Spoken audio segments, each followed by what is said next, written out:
Check 1 2 1 2 1 2. Check, check, check. This thing on Good morning. Good morning. Good morning. Good morning. in the morning. Tech is teching. The tech is teching.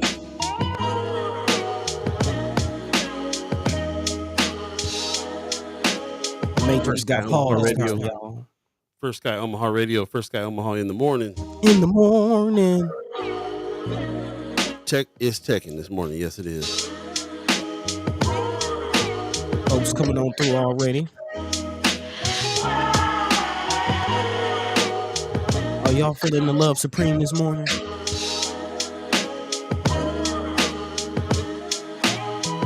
Come on in, let us know how you're feeling.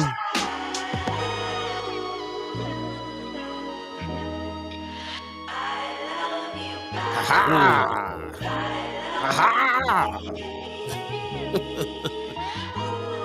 Yeah, as you see, the Matrix has Paul today. Tech is teching. Tech is teching. Good morning. Good morning. Good morning. Good morning. We're here anyway. Once again, First Sky Omaha Radio. First Sky Omaha in the morning. In the morning. Paul Beeee, Buddi3 Da Gawd, all Yeah, of you man. chat chimers, ghost listeners, radio listeners. Man, Everybody, I think. I'm here. I promise. I'm really here. Just have to figure out this tech. Yeah. Tech is teching this morning. Thanks for bearing with us through all the tech difficulties. Wednesday, January 31st, 2024. We are here regardless. Yeah. Paul on his Roger Troutman voice box today. Is that what it sounded like? No, but you are a voice in the box right now. Oh yeah, I am a voice in the box. That's right. Just think of it as a gift. Gifts are always also in boxes. Yeah. Good point. Thanks for joining us again. Forgive us for the tech difficulties. We're going to work on those throughout the show, but we are here, and we see you're here too. What's up, Wednesday from Leg Keister? What's going on? Appreciate you coming in. Pop says, "Welcome Wednesday. Your number one fan is here to greet you. My first Sky fan, Mad Love from Las Vegas. Appreciate you, Pop." Mark Manners up early on YouTube, giving us a good morning. What's happening? Anthony Rogers Rice says, "Good morning. We're grabbing some grub while I'm here in the ATL." Or what, sibling? What's Okay. Yeah. Get with you. Wanda Luz gives us a good morning. Paul is a sound ring. That's right. I'm a sound ring this morning. That's all we're getting. Looks like the speakers in my car. Okay. Yeah. Oh, yeah, we're working on it right now. As a matter of fact, in the middle, ran up against the time to start and was like, let's start. They've dealt with our technical difficulties before, so. Oh yeah. And we thank you. We definitely are very appreciative of that. Absolutely. How you doing today, buddy? I'm all right. Little overslept. Didn't quite wake up as early as I wanted to, but we here feeling good, feeling not too tired, boss. So yeah. Especially for a hump day, I'm feeling good. Good. Yeah. On the tail end of a cold. Hopefully, the days are numbered with that thing. Kids be dirty. Hashtag. Yeah, I feel that. Yeah. Well, I'm glad you feeling a little bit better. Tail end on that. That's Yeah, man. It just babies just have you be holding 1 second, you loving on the baby and holding them and care, hugging them, and next thing they just no hesitation, it's all in your face. It's all in your face. So yeah. Kids be dirty. Kids be dirty. Yeah, man. How you doing? I'm doing okay. I'm a little frustrated. Yeah. Hooked all this stuff up last night, was running fine. Get up this morning, something's up. You know what I'm saying?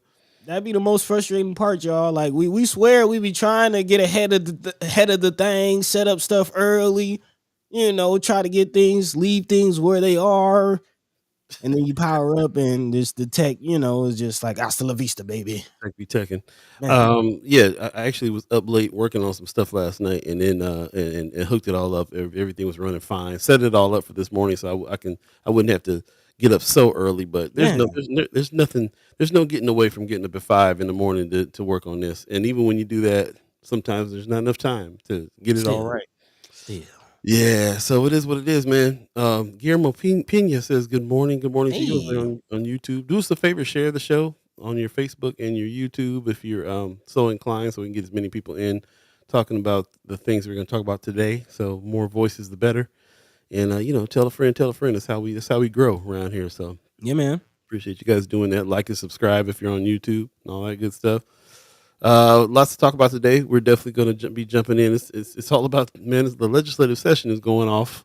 Lots of bills, lots of stuff that people are trying to fight. Lots of things people are trying to push, and it's really interesting. As I'm going through it, I'm realizing all the stuff we've been talking about over the past few seasons is some of it's like culminating here, man. You know, Yeah, we talk about it a lot. Local politics affects your life, and yeah, these are actual bills that are happening right now. That is exactly what we've been talking about. Housing, space is the place. man.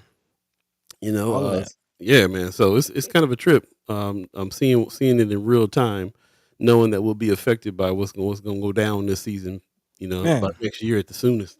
And it's real interesting. Like again, we constantly remind everyone we're a couple of artists, musicians, or definitely rather be in the studio just hiding away making music and doing art. But we recognize that there's an interesting point in time here in the human history that we got to be present for. And it's interesting because I'm watching, I'm still watching on social media interviews and things like that. And a lot of artists that I respect, a lot of, especially music minds that I respect, are kind of on the same tip, man. I don't know if you've been catching what's going on between Drake and Yasin, but Yasin is like, man, it's a lot more bigger problems we need to be dealing with right now. He's talking about what's going on over in Palestine, free Palestine, what's going on in Africa. Again, slavery is still a real thing, very, very real thing in Africa. He's talking about what's going on with the Uyghurs out in China. There's a lot of big issues that's happening in rap beef and all of that just is very minuscule right now. Very, Yeah, very minuscule. I kind of think of it too as the idea here is that Yasin is 50. He's my age, but you know what True, I'm saying? true. Born hip hop, born the same age as hip hop, and what I'm seeing is it's an age thing too. It's like rap beef seems real big in when you're 19. You know what I'm Hmm. saying? But then you start to get older, you start to recognize the stuff that's going on around you. You start to see, you paying money, you got kids, you taking care of business, and you look around, all the laws is against you. Feels like Man. sometimes you got politicians that are lobbying for stuff that will make your life harder, and how you going to ignore that? You know what I'm saying? So like, Hmm. I look at it like that too. Like anybody who's in their 30s, 40s that's still trying to rap beef, and you know what I'm saying? Like, Hmm. like they not getting, they trying to stay in kid mode because if you're a grown man, then you in here paying attention to what's going on here and around you as far as the laws is concerned and how it affects you and your family, and there's no getting away from it. You know what I mean? Man, true, truth, truth. I mean, Dame Dash, just watched an interview with him. He's talking about going to schools and going into schools and speaking to the youth, going into the facilities, which we didn't get to get into it on Monday, but there's some stories coming out about what's going on in our youth justice system that we should definitely be talking about. So, big shout out to him. Styles P, he's talking about what's going on as far as health wise, some of the bills and some of the things that's out there. So yeah, it's very interesting seeing hip hop really come back full circle to his, political kind of energy, going back to the message, broken glass everywhere, like really speaking about the experiences that we're having in the communities, man. So big shout out to the people, big shout out to the community, big shout out to the neighborhoods. Yeah, we here for y'all. This is hip hop, man. This is definitely hip hop. So 50 years, Rome's review in the chat saying at 50 years old, I only have time to do the things that make me happy, man. That's what it's all about. I That's heard what it's that. all about. The science of happiness should be, the main theme of life. That should be what you're working on, experimenting with the science of happiness, y'all. I think we also understand something about love at this age, Oh yeah, oh as yeah. you get older too, about how love actually works and what it Mm. does to motivate you to act and what you act on because of love. You know, Man, because love definitely works when you work in love, man. So, yeah, and happiness and love they go hand in hand. When you do what you love, you find yourself in a happy place. love supreme, season Yes, 7. yes, yes, yes. Season 7. Y'all have you go and check the chat right now because I can't see it. I'm still working on this other thing. So Okay, okay, yeah. yeah, Let's jump back into the chat. A few people rolling on in, both YouTube and Facebook working. Reminding people that if you are on YouTube, go ahead and like that subscription button. Go ahead and hit that notification bell so when we come on, you get notified and you come on through and visit us. And also we are, trying to reach self-sustainability. We've been following the money for several seasons now, and one of the things is trying to monetize our YouTube page. So again, if you're supporting what we're doing, go ahead and like that, man. We're trying to get to that 500 mark, so we can move to the next level of our YouTube. But a few people coming in through Facebook as well. Brother Kasim saying assalamu alaikum, fellas, and good morning. Walaikum salam to you, brother. Good morning. Top of the morning to you.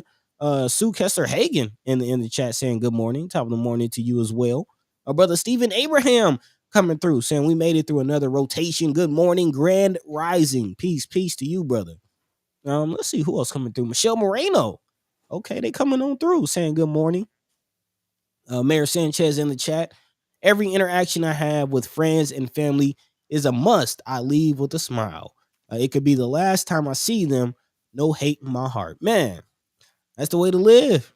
That's the way to live. You got to walk around with a light heart. I don't know if you ever seen that hieroglyph on the Book of the Dead, or with again the feather in the heart on the balance. You try to keep a light heart, man. It's nothing like walking around with a heavy heart. It's just you see it on your face. It ages you, and health is wealth. So again, love supreme. That's what it's all about. Hopefully, we are all pardon yourself. Hopefully, we are all doing what we love and loving what we do. And if you're not, do it. Go ahead and do it, because time is limited.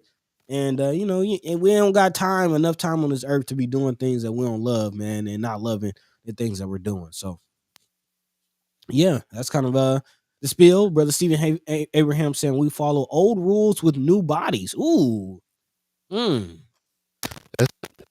That's deep right there. I like Yeah, that. that's a heavy one. I'm gonna have to read that again. We follow old rules with new bodies. Wow. Okay. Okay. Yeah. Yeah. That can mean you can pull a couple things out of that one. Us old bodies around here with the new rules, though. That part too. Yeah. Don't forget the old bodies. Don't forget the old Got to bodies. play by some new rules with these old bodies too. Yeah, that part. But yes, appreciate the comment, brother Stephen Abraham. And yeah, I definitely agree. Old rules with new bodies, and hopefully, we can get to some new ideas and new kind of new things. It's just new things. Again, a lot of actually, speaking of the old bodies, we'll be kind of talking about voting and things like that. Um, a lot of old bodies still in the still in the legislature, still making rules. Actually, we're getting into some decisions, some conversations coming out of the Supreme Court, and that's really some of the oldest bodies. Again, a lot of justices, a lot of judges are oftentimes put in place for life. Yeah, right. Yeah. Speaking of old bodies and rules. So, yeah, we'll definitely be talking about that. As always, if there's anything on your hearts and minds that we're not talking about, feel free to drop that in the chat. Let us know what's going on in your world. Again, always let your mind be free, let your voice be heard. That's what we're here for, having that conversation. Okay, hey, there's Paul. Paul We B got coming something. We through. got something going. Yeah, I see you. Okay. Yeah, a little We're gonna zoomed out. we're But gonna mess with it a little bit, but okay, okay. we getting there. We getting there. Yeah. Paul B coming through. But yeah, again, if there's anything that you would like to talk about, big shout out to the chat chimers out there that's in our Friends of First Sky group. Always dropping stories on us and letting us know what's going on in their world. So we'll definitely be talking about a few of those. Man, my big bro coming into the chat, man. My man Dane says, Hey, grand rising, everyone. Big prayers for mom and Mr. Lee on their flights to Austin, Texas. Yes. Mama God probably won't be in the chat today. She's on her way to go see big bro down in Texas. okay. Yeah, Safe travels. Safe travels. yeah, definitely safe travels. And thanks for tuning in this morning, bro. Hopefully all is well with you down there in Texas. Man, lots of stuff going on. I'll tell you that. Yeah, We definitely got a lot of things to talk about today. We're gonna start going through some of those things. Shout out to everybody that's been putting stuff in Friends of First Sky yep, Omaha, because that's kind of where we have drawn a lot and figuring out what it is that everybody really wants to talk about. If you have more things to talk about, though, please definitely jump in the chat and bring out some ideas and stuff like that. We need to make sure that we get it all in, man. But we definitely are looking at the legislative season right now. It's hard to miss these laws that brother Senator Terrell McKinney is trying to push for, that yep, helps us in our neighborhoods out, and of course other laws that are out there that we need to be fighting. So this is kind of like top of mind for me. Not to mention election season coming up too. So even though sometimes politics be turning me off, You know, Man, you got to pay attention to some of them. I mean, it's it's all you can do. So we're really right. trying to figure out how to navigate that, and more importantly, what kind of power do we have to try to have a say in these things and control them a little bit better. So definitely gonna do that. Guillermo Pena says we will go 50 years voting rights as well. Okay. Yeah. Um, is that the is oh you're talking about okay, I see there's some other stuff he was talking about in the chat there. Yeah, RG says morning y'all, let's get it. Yep, Hey. for sure, for sure. Let us know what you thought about some of the things that the brothers were saying on Monday too. I've been talking to a few folks, talked to a few folks last night about Monday's show, and they were very interested in the things that the senators were talking about, and also wanted to hear more about what Brother Kasim and the BAA got going on, and some of the we might have to bring them onto the show here pretty soon too to talk a little Hmm. bit more about the event coming up. Yeah, So and even beyond that, it looks like brother Kasim wants to have another BAA member on, which we're definitely welcome to. He says, "Man, y'all got to get Jahi Shabazz on here, fellas, a vet and BAA member. Let him break down these politics. Love to speak to him." yeah, that's where I was going with that. He was Hmm. actually on William King's show. What was it, Monday, I believe. So yeah, everybody was kind of saying, hey, go check out what's being talked about on William King show, on 95.7 The Boss. So we went over there and was getting blown away. His brother was, we were like, who is this? What's this? Man, And it turns out he's associated with BAA and one of the elders. And I was like, okay. So brother Kasim slid me his number. I'll definitely give him a call. We'll try to get him on the show and have some more discussion with him as well. So yeah, brother was it's on point. yeah, man, it's always good to hear from the elders on what's going on. You know what I'm saying? Like really get that word, get that understanding from the way that they are seeing things in the context they are seeing things. I definitely am looking forward to speaking with him on some things for sure. So Definitely. yep. Also, Marianne Williams coming through. Good morning, y'all. Definitely good morning to you as well. Thanks for sharing the stories that you've shared. And yeah, let's try to get into them. What are we talking about today? As I mentioned, there's a few stories we did not get to get into on Monday that hopefully we can get into. Definitely looking at the judicial system again. Who's policing the police? What's going on with our youth, particularly, especially with the youth? Again, this is a decision coming out of, or opinion, not necessarily a decision, but an opinion coming out of a chief justice of the Nebraska Supreme Court, who says that we need more problem-solving courts in juvenile detention centers, and saying that the case management system throughout the state is outdated. Actually, he's a comment quoted in this story saying the system is being held together with baling wire and bubble gum. Yeah, not sounding very sturdy to say the least. Man. Also, again, big shout out to the chat chambers for dropping this story on us. This coming out of Flatwater. A big shout out to our partners at Flatwater, Natalia Alamdari, who we've actually had on the show in the past. I might need to bring her on and talk about this news story coming out of again solitary confinement apparently being used more and more on our youth. We've already kind of talked about it in the past and know the effects of solitary confinement on adults. So just imagine the kind of damage it can do on our youth. So we'll definitely be talking about that. Again, if anyone has any stories or any opinions on that, definitely again love to hear your voice. Also, chat chimers letting us know about what's going on with this child welfare system story. This coming out of KETV, Nebraska's child welfare system. Where there's an emergency, but some children are lingering in care. Again, talking about what's going on with our youth. It's really kind of been all downhill since the story on the St. Francis Ministries situation happened, and now the state's still struggling to grab the reins on the child welfare system. So we'll definitely be talking about that. Really, kind of all connected when you think about it, as far as our child welfare system, the preschool to prison pipeline, if you will, is still alive and well. Also, in other news, Paul mentioning the bills, some bills to look out for. There's one bill that would start Nebraska K through 12 voucher program with about 1,500 a year. Opponents say that this will violate state constitution ban on public funds for private schools. Again, that issue still going to be on the ballot in November. Again, that's not forget, it's not going away. That the whole issue about again scholarships, private schools, charter schools, that conversation is still raging on in our state legislature. So definitely continue to educate ourselves as we get ready to vote on that in November. Also, missing middle housing still a big issue. I would definitely love to hear if anybody made it out to Senator McKinney's hearing on Monday. or excuse me, that was yesterday on Tuesday about the definition of affordable housing. And again, that's definitely connected to middle housing. What forms of houses are out there? Again, more and more apartments we're seeing, but there is a possible proposal to ease the path for missing middle housing. So we'll definitely be talking about that and more. A few also names being thrown in the political sphere. Vargas being recognized as the first wave of Democratic congressional challengers on a national level. Also, Senator Blood, Carol Blood, going against Mike Flood, which should be interesting for Nebraska's first district U.S. House race. So again, I will definitely be talking about some voting things. And as always, if there's anything we're not talking about, feel free to drop that in the chat. In the meantime, between time, Paul B, you still there? How we looking? Man, we working on it. We're working on it. We appreciate Okay. everybody who's bearing with us through the tech difficulties. Most definitely appreciate it. Like I said, the most important thing is to have the conversation. So we're gonna have it whatever's going on, however we looking, even if we got to use the phone. But trying to make it pleasant for Yeah. y'all too, so we can, you guys are looking at some things here, watching the show. So trying to make it as nice as we can.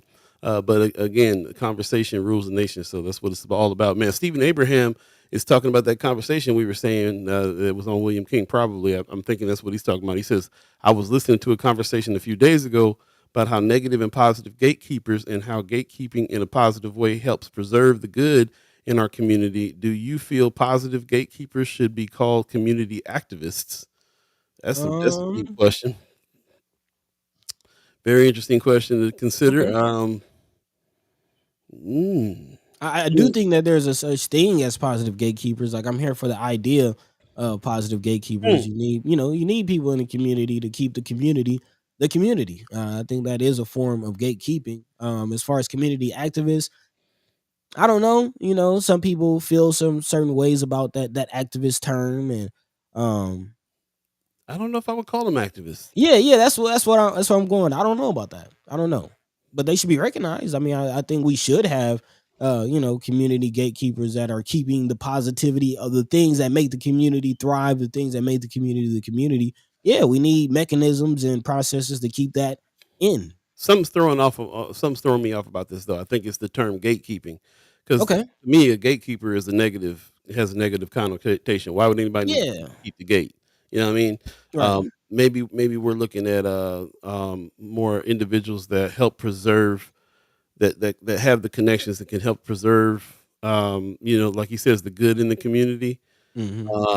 Uh, Gatekeepers are people that's really kind of keeping people out. So I don't know about the term gatekeepers. I think that's what's throwing me off a little bit on that. But I mean, but they could be keeping the vultures out. do we ever look at a gatekeeper as somebody who's keeping things away from us or keeping things No, from us? no, there's definitely a negative kind of connotation with it. Yeah. So I mean, if we're talking about our community here, so we're Right, talking right, about right. money trickles down like from the DED or from 1024 or whatever the deal is, and then it hits the gatekeepers, and then all of a sudden, not a lot of people, then it seems like we can't get to it. We've talked about gatekeepers being nonprofit organizations, churches sometimes. Yeah. You know what I'm saying? Right, right. That keep people away from from what's happening. So yeah, I can't say I can't say, I think there's a lot to be talked about when it comes to the people that have been actually acting as gatekeepers in our community, keeping us from some things. So something to discuss and talk about. I appreciate the comment, Brother Abraham, for sure. Yeah. Wanda Lewis says that would be a no for me. Yeah, I wouldn't call them activists for sure. Right. I'm, Kimmer Snipes says a good morning. Appreciate you coming in this hey, morning. Sister Kimmer. Yep. Rose I'm Review thinking says, go ahead. I'm just it just kind of gave that conversation gave me imagery of like shepherd, like a sheep shepherd. I I don't know. mean, you're thinking of leadership. Right, right, right, right, right, That's what right, we right, really right. is. We can't. I mean, nowhere in his comment that he's talking about gatekeepers and activists are we really talking about the leadership. Like, it's implied that we're talking about leadership, but Right, right, right. gatekeepers aren't leaders, as far as I'm concerned. Mm. If they're keeping people from what's happening, the people that are gatekeeping are usually like self Interest. yeah, they're self-appointed leaders. You know what I'm saying? Mm. Like that's kind of the only thing I can kind of really that when I think of that, that's what I'm thinking of. So anyway, yeah, let's get your guys' viewpoint on it for sure. Like to hear what you think about that. It's a question that we are continuing to ask around here. Who are the leaders in our community, and especially in the Black community? Who are the leaders? What does leadership mean? What do we expect from leaders? On and on. And also, this tech is teching, so I just want to let you know that right now. If everything's looking crazy, it's because we're piecing things together. Like what what do they say with sticks and bubble gum or something like that? They said before. Yeah, that's what we're on right now. So thanks for bearing with us. We're going to keep on working on the visuals here on the way. But most important thing, of course, is the conversation. Kimmer says I'll be presenting an asset based community development. Where's that at? Let me see if you said where. Yeah, let us know. Appreciate that. Tony Johnson in the chat says, where are any of these topics discussed at the Empowerment Network event? Yeah, that's that we got. There's an Empowerment Network event coming up. I definitely want to check in and see what's going on with that particular event, and maybe we can ask those questions when we're there for sure. Guillermo Pena says, it goes church school separately, but equal don't work. Okay. Yeah, I'm not really. Oh, start with the education. We don't. He said earlier, start with the education. We don't have money to send kids to college. Mm. Okay. Yep. Piecing together what you're talking about there. Wanda Lewis is replying to Stephen Abraham saying gatekeepers can only be called community activists if it benefits the community. Right, Word. right, right. Anthony Rogers Wright in the chat says Vargas is an empty suit who stands for nothing and has nothing to say other than noun, verb. I am not Don Bacon. Mm. He's counting on Preston Love to be his electoral Harriet Tubman, and folks should not fall for it. Woo, Mm. man, It's a mouthful. we need to discuss that. We've had Brother Vargas on the show. He's been a friend of the show, so we definitely want to talk to him about his campaign coming up, and maybe we can come up with some questions, some hard questions for him to answer. He's always willing to come on and answer them. So let's talk, Brother Wright, and figure out what Hmm. we can do to get him motivated. I have a lot of friends, a lot of supporters. I mean, like I said, he's a friend of the show. I think he's in a good position to do something. It's just, like you saying, like what exactly is going on here? Is he going to be empty suit, or is he going to be have some power behind what he's talking about? We'll definitely see what's up. Um, let's see here. Yeah, chat's going off right now. Yeah. Strong people don't need strong leaders. Elder Baker, I heard that.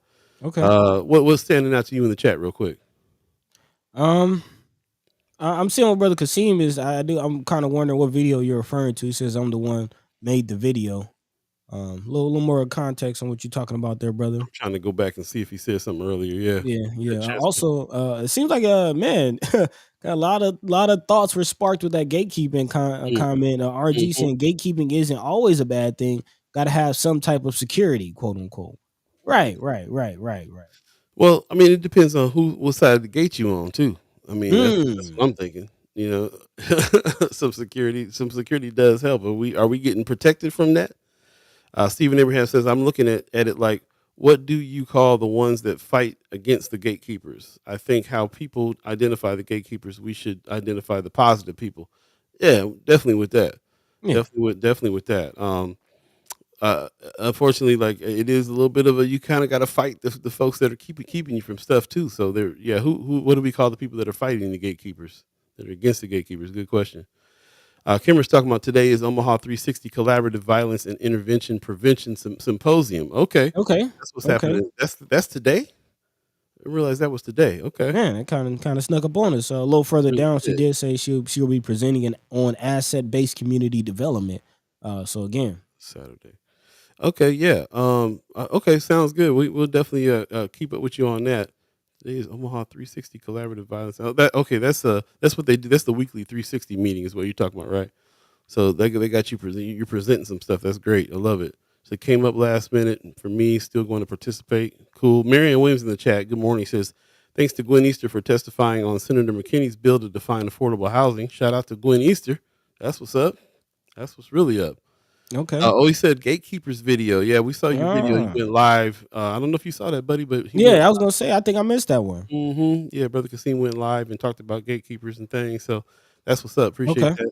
We'll go back and check that out. I did put that on Friends of First Sky Omaha. If anybody wants to go back and check out brother Kasim's live, Hmm. that's what's up. Let's just scroll right past that one. Yeah, yeah. There's a lot, man. That's what I'm saying, man. It gets real full on Friends for sure. Oh yeah, it's a good thing though. It's a good thing. Yeah, most def.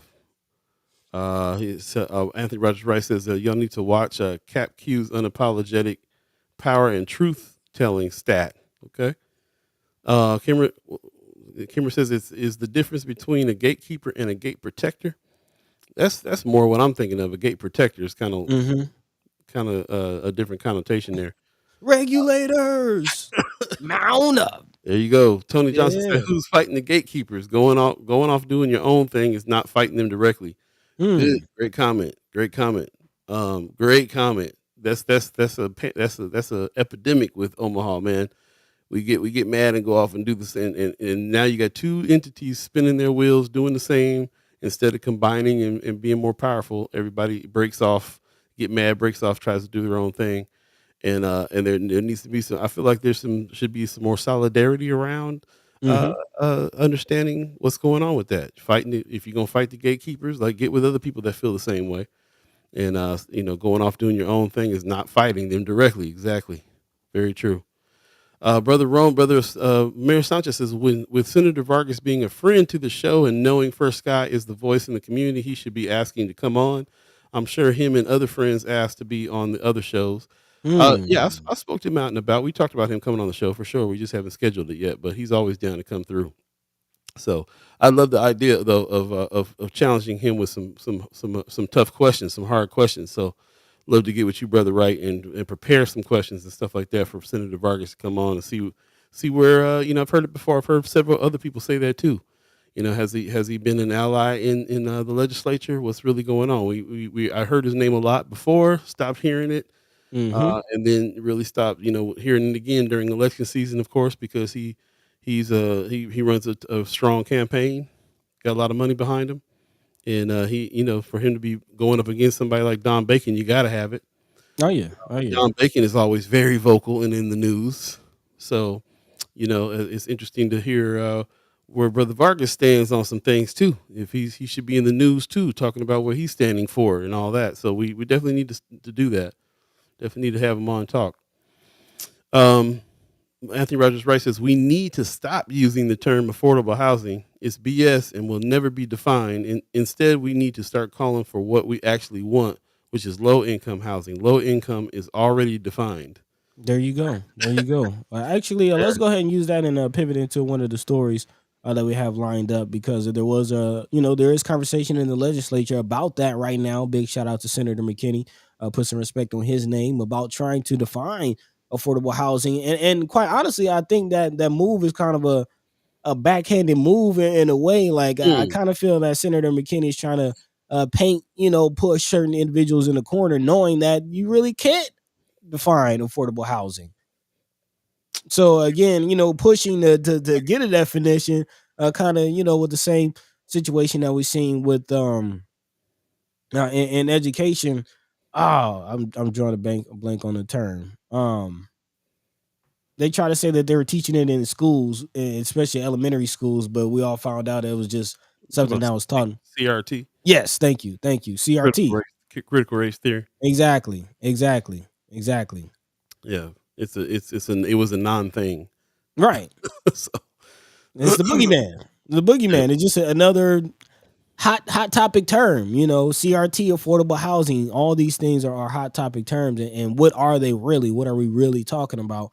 And kind of the low income housing goes with again the middle, the missing middle, which is something that we've been talking about here on the show. yeah. As you see, the wealth gap gets bigger and bigger and bigger, and the rich the rich gets richer, and the poor gets poor, and that means that there is no middle. There is no one in the middle that's making a median income, a decent income. More and more people getting in poverty, living in substandard housing, and we're seeing that again with this whole missing middle housing situation. And there is a proposal that could ease a path to again reverse that, coming out of State Senator John Lowe, who has an overarching premise that Nebraska has a pressing need for more housing, particularly quote unquote affordable.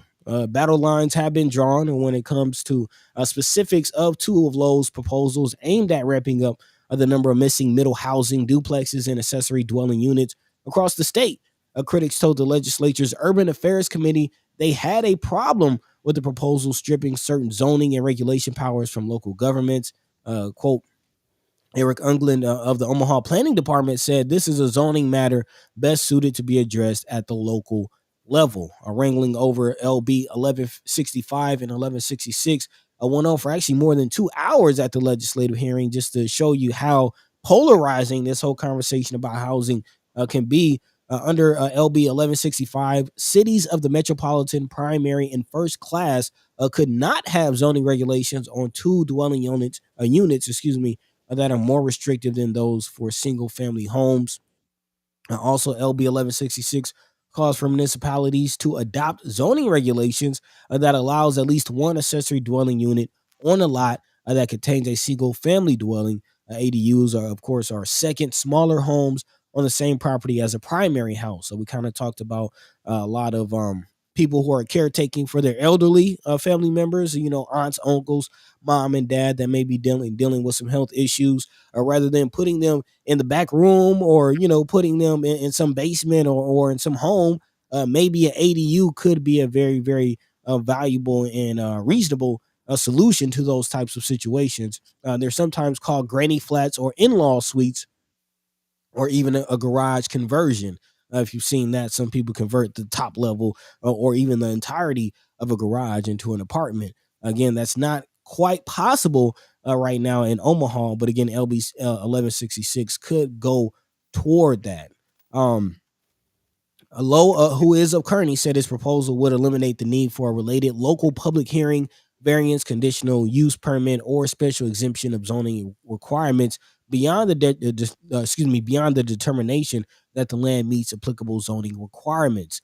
The bills, he said, were based on concepts tried in Montana, a state he said faced similar housing challenges as Nebraska. So again, it is agreed upon across the board that there are housing challenges. Last time I checked, I think it's around 30,000 houses that are needed in the state, and yet some solutions aren't really being discussed. It kind of seems like more par for the course, more of the same type of dwellings being built, more apartments that have the mixed income living with the retail space at the bottom. Like all of that's pretty much the only type of development that we've been seeing as of late in our communities, and we all know those come with the $1,200 one bedroom rents and things like that.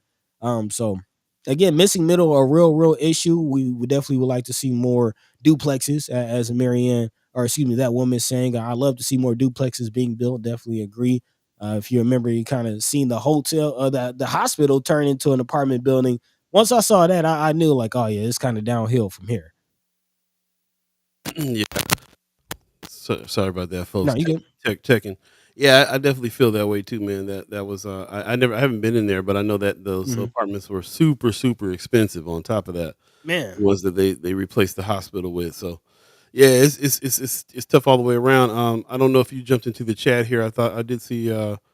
Sue Kessler Hagen says my dad told me years ago they were trying to eliminate the middle class, and I've watched it happen more every year. Yep. Marianne Williams, did you read this one? Lowe proposed allowing a single family zone can build duplexes. He also proposed tiny homes on a lot with main home. Yep. Those are the granny shacks he was talking about. Yep, the ADU. ADU. Actually, I came across a video of a guy on Instagram who was saying that by basically, and this he said he was in like deep East Oakland, an area that he really didn't expect many people to come to, but because due to the general proximity to San Francisco and other areas, he was able to build a tiny home in the back of his house and get it booked out. And he said he made about six figures a year on this. So Yeah, that's California been doing that for a long time. Actually, really, that's been a thing for a minute. Any place that's like a California where the cost of living is crazy, San Francisco, L.A. People are doing that on their property. Marianne Williams says, no, Miss Erica Fell says, I can fit another house in my backyard, so this is major. If it passes, I can get an ADU built and starting at $32K. man. So, yeah, just about everybody I know that owns a home in California has an ADU in the back. And Hmm. there's sometimes some people I know are renting it like an Airbnb. Some people actually do have their elderly family members living back there. In our family, we have actually the family studio is in the ADU in the back. Okay. That's what it's for now. Things get tough later on. We know that's a spot that somebody can go stay. You know what I Hmm. mean? Hmm. So this is something that I feel like I'm used to already, just coming from California, and I really feel like Omaha's a little bit behind on this one, but Oh yeah, I understand that why it's happening now. I mean, before there wasn't this kind of crisis going on with housing man. and especially affordable housing low enough for you to be able to afford to be in. You can when I got in town, my family owned 3 or 4 houses, so it was even easier to buy back in 2010, 2011. So Hmm. yeah, it's interesting. Black Dynamite's in the chat saying good morning earlier. He says that nobody can afford them. Right, that's Right. that's the problem here. Kimmer Snipe says my next door neighbor has a mother-in-law house. The only thing he uses it for is storage. Now I have seen a lot of little shacks and things like that. As a matter of fact, I think if I remember correctly, an uncle of mine came out to Omaha to build a back shack for another family member who Hmm. needed a space for tools. Especially in North Omaha, there's a lot of garages that are not attached to the houses that people kind of use for actual garage space. A lot of them are trying want to turn those things into little dwellings. I know a lot of people in North Omaha that already has done that, even though this law hasn't passed yet. But Mm. you gotta do what you gotta do. I ain't gonna say no names. Yes. Don't tell nobody. Yeah, keep that low. Keep that low. But yeah, it'd be interesting to see if what can happen there. I think a lot of people are who own homes are able to do this, so I'm kind of all for it. Mr. Eric says I will never go into Killer Joe apartments. Ooh, Man, I didn't even know there's apartments with such a name. that's the hospital. That's that we call it Killer Joe. Oh, okay, yeah. Yeah, that's Killer Joe, man. You go in there with a coffin, you might not come out. Man, I looked at the prices, and when I was looking for a spot, looking at the prices for that spot there, it was ridiculous. Like we talk about these $1,100 one bedrooms, they was already when they got up and rolling like 5 6 years ago, they was at like 13 1400 for a one bedroom already. Yeah, man. Coming It out the was gate. coming out the gate ridiculous. Ms. Eric says, and that's the problem. There's no affordable housing, and there's those tiny homes should be affordable, but they're renting them sky high. Man, yeah. Tiny house prices are definitely going up. When we first moved here to Atlanta, tiny house was kind of on our mind. Like we've toured a few tiny houses, met up with some builders, looked at them. But even that is creeping up to 6 figure range. Like Yeah.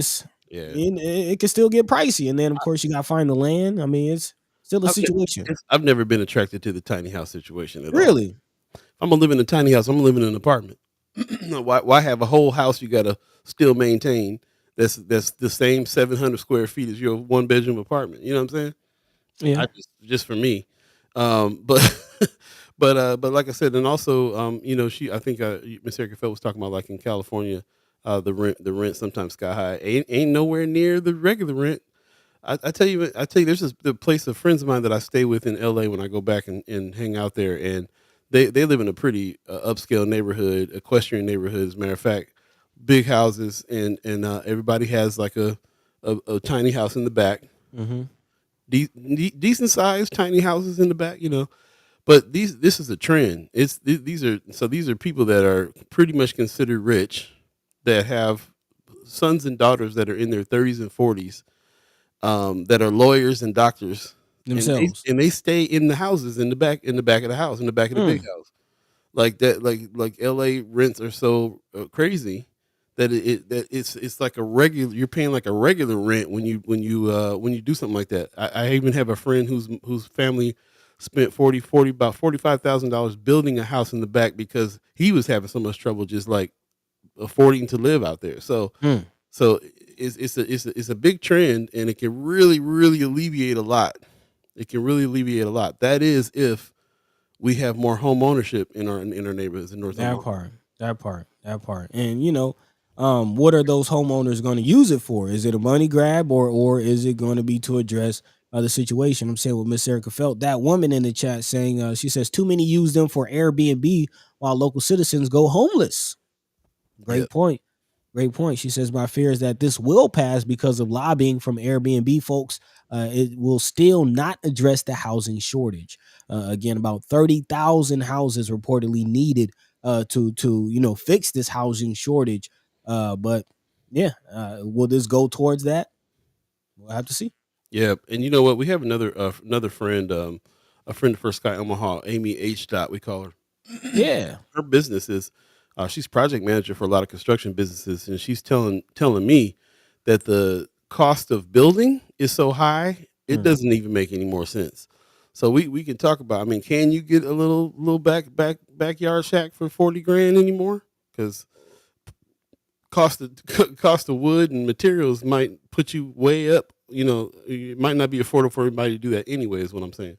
Mm. So I don't know. Wanda Lewis says tiny houses would be a good idea for the reentry program and homeless. Uh, I like that reentry. yeah, absolutely. That's a pretty great idea. Yeah, it is. Um, let me see what else is going on. He says, Brother Pena says, yeah, monopolize corporate greed. Wanda Lewis, also says we are capitalists. Black Dynamite says my wife was super into the tiny house thing, which we halfway talked about, but there is the states you run into the issue of zoning issues. Yeah, zoning issues is something that I always talk about.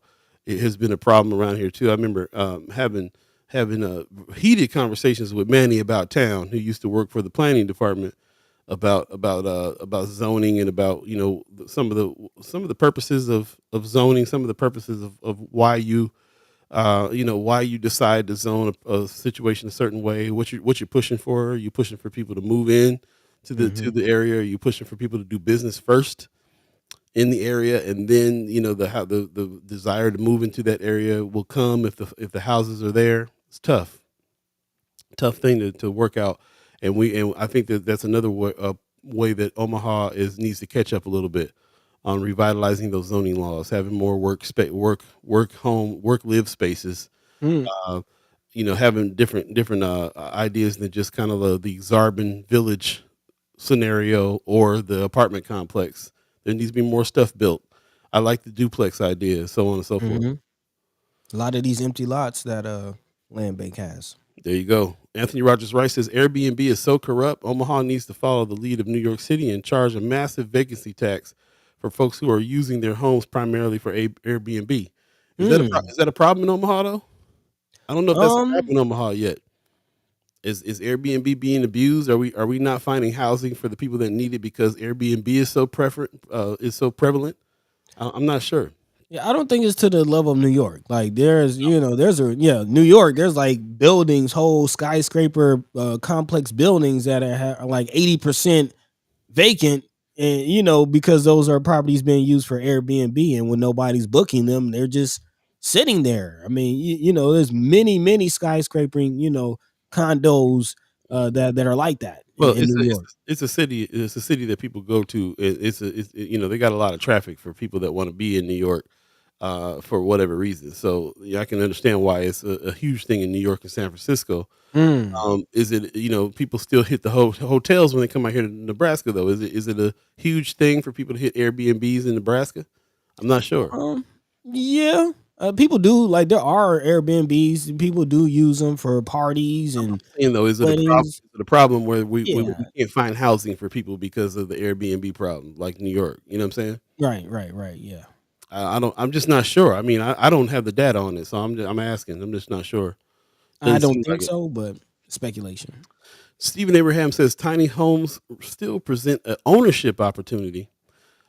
Very true, especially if you're buying the land, like Brother Pena saying, land ownership Mhm. more like it. If you got the land and you got a tiny home on it, I think Dewan Hayes, who started with Noise back in the day, Mhm. Mhm.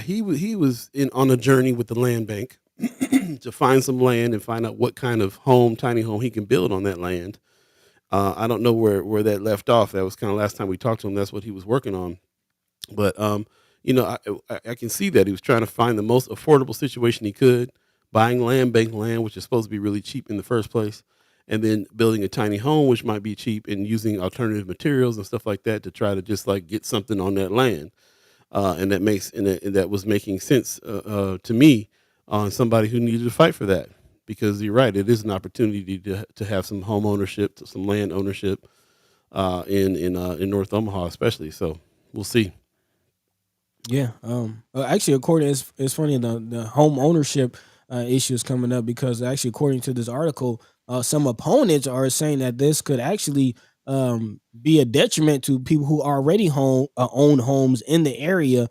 Saying that one opponent, Wayne Mortensen of Neighbor Works, excuse me, in Lincoln, says the accessory dwelling units would prohibit cities from regulating design of the housing. A power he said is necessary to avoid valuation decline and neighborhood concerns. So again, talking about the value of people who already own properties.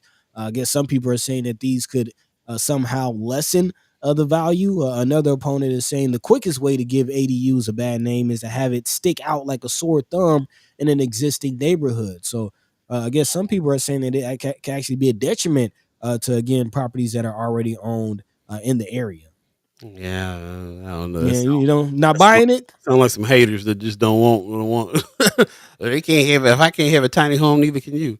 So I don't know. I do find it kind of interesting that a lot of the opponents, it is kind of a jurisdiction type issue. Again, the biggest voice that I'm hearing pushing against this are local planning department employees who are saying that this is taking power away from them if there is a statewide bill that is passed to kind of dictate zoning laws for local areas. So Yeah.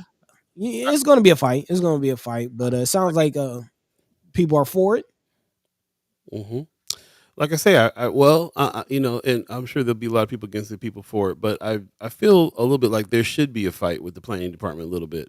Hmm. I don't think that all the power should be taken away from the planning department. I think that there's a very important department. It's a very important job to have to plan the city. It can be chaos, haphazard things going on everywhere if somebody's not really trying to plan out the city. Hmm. Your environment is very it's very important that you have an environment that's planned out, not just like haphazard. Anybody can do anything, but at the same time they shouldn't have all power. So I feel like there should be a little bit of a challenge, and hopefully this will give it to them. Yeah.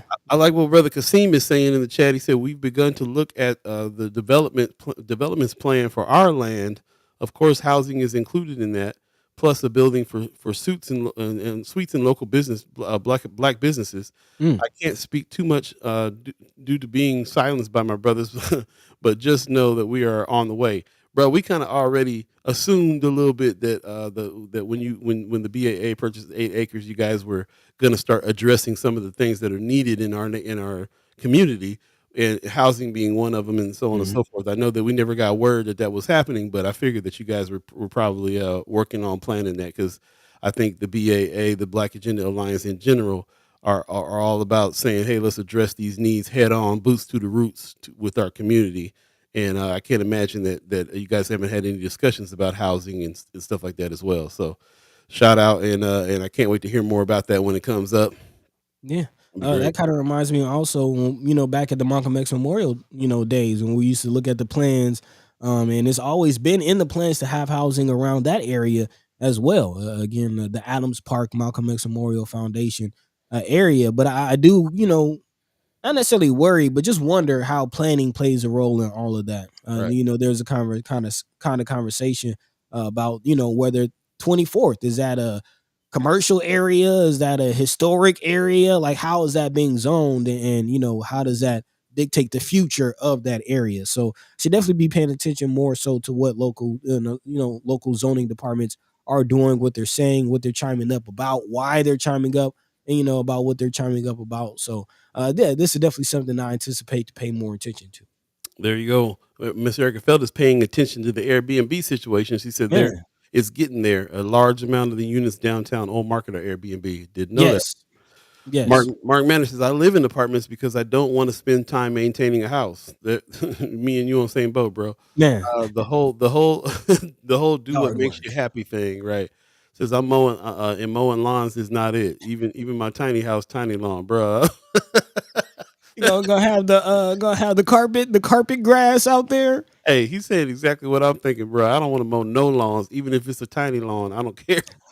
I'm good. I'm Ain't good trimming on no hedges. look. I'm good on having to fix the plumbing on something. It's one thing if you decide if you have a family, a big family that you Hmm. saying let's have a home base that we're working on. Let's have some. I can see taking care of some things there, but yeah, if a tiny house for tiny house sake, I'd rather jump in the apartment, man, and not have the responsibilities for real. Hey, if I was living the bachelor life, I'd definitely be right there with you, man. Definitely, but I can't be in an apartment, 3 kids on top of my head. I need Yo, space. Need don't let space. don't let me make some money. I'm be living in a hotel. I'm gonna scoot right past the apartment. I'm gonna be that old dude in the penthouse of the hotel when I get some money. Man, living An- large. Anthony Rogers Wright says, always best to be proactive though, Mm-hmm. because the developers and vultures and they are in Omaha right now. Look at all the Mm. construction, bro. We've been talking about this, especially last year a lot. We had a season called Space is the Place where we talked about this very thing, Yep. and it was very apparent that it was developers from out of town that were coming in, and all they were doing was building these apartment complexes. They were setting the price high, and they were raising rents in order to start like moving people out of there to get the clientele they really want in there. They even came in low and started raising them high. Lots of strategy going on here with developers that are coming in, like you said, vultures. Man. Um, we have been pushing. We definitely need more ownership in a big way. Even for people like me that live in an apartment, that don't mean I'm not looking at buying a home. It just means that I particularly would like to live in an apartment, but ownership means that we can. I might be able to help somebody who needs some housing in North Man. Omaha if I own some land and own something. You know what I'm saying? Yeah, I mean, how many times have we talked about, needing somebody to come through? I Yeah, have had to deal with that several times myself, as far as having being lucky enough to have family members that do own properties that I can rent from, and kind of have to not deal with the predatory landlord type vibe, because yeah, they're out there. yep, They're out there. yep. RG's kind of saying what I'm saying. Omaha got to have a tourism outside the College World Series to have an Airbnb issue. Hmm. Ms. Erica Fell says, I feel that they've displaced hundreds of low income tenants from downtown to replace them with expensive units that are heavy with Airbnb that sit empty many days. Okay, I appreciate the information. I didn't really know what was going on, but it kind of makes sense. If it's going to be start to be an issue, it's going to start downtown Old Market first, And for then sure. Midtown Farnham Midtown. area too. Yep. Tony Johnson says not an issue yet. Many of us making enough money from Airbnb during to summer to cover yearly costs with significant profits. I mean, it has been a side hustle for a lot of us, a lot of places, and I really feel like that was some of the impetus of them shutting it down in New York. There was too many people of color that was renting and leasing places, wasn't even owning them, and making their nut on Airbnb. So I feel like when poor people start finding out the tricks Oh and yeah, and using the tools and making some money, then all of a sudden the rules start to change, and I think goalpost that's moves. man. I really feel like that's a big part of why New York City did what they Mm, did. yeah. Stephen Others, Abraham go ahead. is kind of going along with some of the opponents, which is interesting. Mm, Yeah, kind of doubling down on the possibility of values going down as a result of this ADU. He says when it comes to container homes, we have to be careful because it could lower the value of homes in specific communities. Kind of again going back to opponents' concerns that taking this zoning, rule out of the hands of local planning departments will stop them from being able to, dictate which type of ADUs there are, which we didn't talk about. Are we really talking about shacks? Like, are we going to see people kind of buying? You see those shacks that are in the parking lot of like Home Depot? We're gonna mhm. see more of those in the backyard, or what kind of dwellings are we going to see? It is a good question. I hope they loosen up the regulations on stuff that's in your backyard. I can understand them not wanting a container home on a plot of land right in the middle of a neighborhood. Hmm. But what you do, how you build what you build in your backyard should have a little bit more leeway, I think. Okay. But yeah, man, I can understand. And also, beware of those things, man. I'm like I said, I'm from California. We did all this stuff 20 years ago, and container homes were huge. And then people started getting wind of that, and then they started really charging for container homes. And then before you knew it, the amount of money it took to build container homes was just as Man. much as regular construction. So that's not even they were before it was so that because containers were around $2,000 a container, so you could you can buy a couple of those and you had the infrastructure to build a decent sized home, but that's not really what it is. It's now an aesthetic. It's now a style aesthetic, Yeah. and I can understand why the planning department will want to push back on that. Um, Marianne Williams says the guy from Home Works also pricing shouldn't be based on what people afford And what if the ADU doesn't match main house? Does his garden shed match? I mean, yeah, what's happening Mm. in your backyard we kind of need to figure that out first.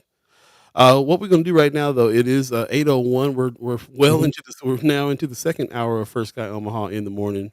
In We the morning. There you go. Appreciate everybody's comments.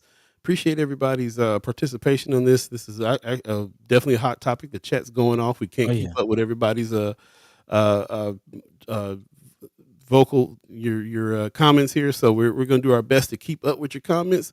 But this is what it's all about. We're heated, heavy into this conversation right now about this. This has always been an evergreen topic for us. Like I said, ever since the Space is the Place um, season, because we got to talk about it. We're in a housing crisis worse than when we were in that season. It's Man. worse. It's worse. I can't imagine. A lot of for the first time. I'm like, it's better. It's better if I just stay where I'm at. I'm not even gonna try to move. Like, let me Gotta just hunker let me just down. let me just hunker down, hold on to what I'm doing here. So anyway, let's take a quick break, little Yeah. breather. Come back and jump into some more stories and some more comments. Really appreciate everybody who's joining us. Again, you're listening to First Sky Omaha Radio, First Sky Omaha in the morning. In the morning. Paul B, Buddy to Hey. God. It's a hump day. Hump day. Wednesday today. Stay tuned, y'all.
Welcome back, welcome back, welcome back, welcome back. You're listening to First Sky Omaha Radio, First Sky Omaha in the morning. In the morning. Paul B, Buddy the God. Sound like Luther Hey. Vandross on that in the morning this morning. Okay, It's okay. sounded pretty good there. Me. Thanks for joining us today on this Wednesday, the 31st, last day of the month. You know what that Man, means. it's the last of the month. Tomorrow's rent. Mm. My Speak- back. Speaking of housing, My my neck back. and my back. Man, don't do it to me, Paul. Doctor said you need a backy out of me. You need to back you out of me. Sean McCarthy in the chat says, I sold my condo before COVID. Condos are their own headache. I saw my monthly dues increase from $150 a month to $394. Mm. One person ended up buying the units in the condo and created a super majority. That's a good word for a group of condos. Man, yeah, I appreciate you relaying your experience there. I was thinking of that. I was thinking, well, maybe condos a little bit easier to deal with in housing. You also can own the condo, but there you go. You got some issues there. Think again. So he says they created a super majority and raised the dues by that much, pricing many of us out. Crazy, man. Miss Erica Felt is saying there's a couple of Airbnb owners on my Facebook, and I see their posts and comments. I have to check that out. I don't have any friends doing that, I guess. Brother Pena says the mismatched home setting of different types is what's needed in Omaha and throughout the United States, even in Grand Island.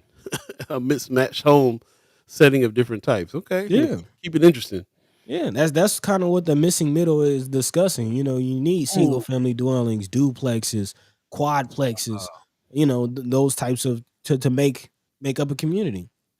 I hear that. I love that. He's saying if we're ever in Grand Island, let me know. I know the city don't like my side of town, but we know that we got each other's back. I got my Latino people's back, and we got yours. Appreciate you, Okay. bro. Definitely. Okay. I didn't know there was some brothers out in Grand Island. I'm gonna go check it out. That's where you at. Okay. Shout out to the Grand Island folks. There you go. Appreciate you. Marion Williams says, "Does garden shed lower home values?" See, yeah. It's kind of interesting.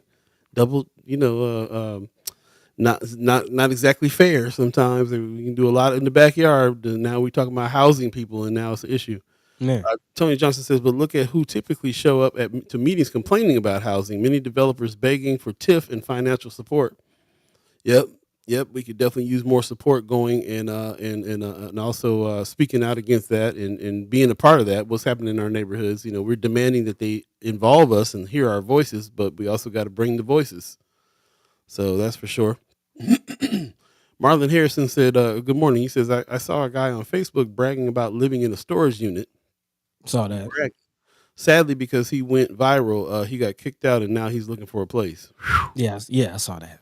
Yeah, you gotta kind of keep your little hustles low, bro. You ain't Yeah, supposed yeah, you're not supposed to be living in a storage to- unit, and you definitely not supposed to be telling everybody. I mean, you know, I'm sure that we've known people that have crashed out in storage units. It's kind of a thing all over the Oh place. yeah, Matter of oh fact, yeah, you remember the first season of Atlanta, Donald Glover's character was Childish Gambino was living in a storage unit. yeah, He yeah. go at the end, yeah. Yeah, actually, one of my buddies, man, he now owns a pretty nice size studio, but the first studio he had was in a storage unit. That's where I met him. I'm sure he spent a couple nights there too. Man, it's a thing for real. Yeah, But even his boys didn't know that was happening. So you definitely don't exactly. want to blast that out on. Yeah. Wanda That part. Lewis says, whatever you build cannot take up more than 50% of your remaining backyard. Found that out when my neighbor built a garage. Okay. I'm thinking about some of the older homes in North Omaha, especially with the alleys. You Yeah. always see garages in those alleys, sheds in those alleys. At some point during the life of those homes that are over 100 years old, they built big structures in the backyard and cut off a lot of their backyard doing it. Can you turn those structures into homes legally? It's a We good don't know. question. Good question. Mayor Sanchez says, big deal for me. Haven't washed my truck in months. Yesterday spent $15 on a wash. Woo. Right on, Mm. bro. That's, bro, he always got good ideas on how to save a couple bucks here and there, man. Put some in savings. Go a little bit longer without washing your car. You don't need that expense. Mm. I Ain't trying like to press nobody. Sue Kester Hagen says that there are states that have laws that Airbnb has to either be in your home or the owner has to occupy the land in a separate house. That prevents corporations from buying up houses and using them for Airbnb. Yep, it can be a problem for sure. Yep. Brother Pena says I feel lucky as a millennial. I never rented. I always been the de facto realtor. Okay, Hmm. I don't think that's a very common thing for millennials, especially. I think a lot of millennials that I know don't own homes. Yeah, I've always rented. Yeah. Yeah. Let me know your secrets. Let me know your secrets. Yeah, that's real. I've been seeing a lot of stuff on people complaining about Generation X all the time. So why are you guys so quiet? And you guys are like, it's always a battle between millennials and baby boomers. You know what I'm saying? Mm. Baby boomers got all the stuff millennials wanted. What's Gen X doing? Quietly, what are we doing? That's a good question. I guess a lot of Gen X is owning homes, quietly owning their home and holding on to it. Um, could that be a thing too, generationally? Because when you talk about generationally, now you're talking about the climate of jobs. You know what I'm saying? What's going on with pay, job markets, living wages. We know baby boomers had jobs that would allow them to buy homes, which is Hmm. what they did. Generation X came into the scene, and all of a sudden the jobs weren't paying enough to be able to do stuff like that. It's So, actually interesting. The baby boomers are really at the center of this whole ADU conversation, and mm, actually going back to Monday when we were talking about the tax credits for individuals taking care of in home care. Because the baby boomers are the ones being taken care of, and will possibly be the ones moving into these ADUs as that generation starts to age. So again, the whole question of what to do with this huge, generation of baby boomers, that's at the heart of all of this. yeah, right. Um, and so, well, I certainly hope that those baby boomers helped Gen X and millennials help them buy the homes in the first Right, place, right, right, right, because it right. don't seem like a lot of that's happening. Our Man, our generational wealth. RG said Gen X is trying to maintain as we all slide into old age. You ain't That lying, bro. part, You ain't lying. that part. Trying to But maintain as I slide out of bed in the morning these days. Literally slide out. man, now, I do want to pivot though a little bit in this conversation. We do have another story about another bill that's kind of surrounding this housing situation, because this is another side. Once you even do get into property ownership, property taxes is Mhm. a conversation that we don't really have too often, but something you should definitely be aware of if you're going to own properties. And apparently, Pillin, the old Illin Pillin, had a plan to cut property taxes, but it looks like that plan will be panned, according to this Omaha World Herald article. Mm. And a big part of that is because Governor Pillin was trying to take the money from other places. Again, Governor Pillin's plan to sweep nearly $274 million out of state cash funds to help pay for his property tax plan. Uh, pardon itself, has faced stiff opposition at a public hearing Tuesday. State Budget Director Lee Will told members of the Appropriations Committee that the proposed transfers would, quote unquote, kickstart the revenue necessary to carry out the governor's goal of cutting property taxes by 40%, which could definitely help a lot of property owners. But again, where would it hurt? Where would the money come from? Apparently, there were about 31 different funds that were targeted for these fund transfers, and they have been analyzed, and all have more than enough money to cover their normal uses and to bolster the state's general fund. But yet, there are a lot of opponents to some of the areas where these funds would be coming from, namely outdoors. There's actually let's see one second. Dan Watermeyer, who's the chairman of the Nebraska Public Service Commission, spoke against taking about 13 million from the interest from the Nebraska Universal Service Fund. He said that money is obligated for projects to expand the reach of telecommunications across Nebraska. He also questioned the constitutionality of taking such funds. Also, John Heaston is a comment quoted in this article. Apparently, John also serves as executive director of Nebraska Sportsman Foundation. He said many of those funds are supported with user fees, which people paid in the expectation that the money would be used for the interest that they paid for, whether that is parks or hunting or fishing. He says they want to know that they can trust their government. Other testifiers included the Nebraska Bankers Association and others who argued against 25 million being taken out of the state's affordable housing trust fund and putting it into rural workforce housing investment fund.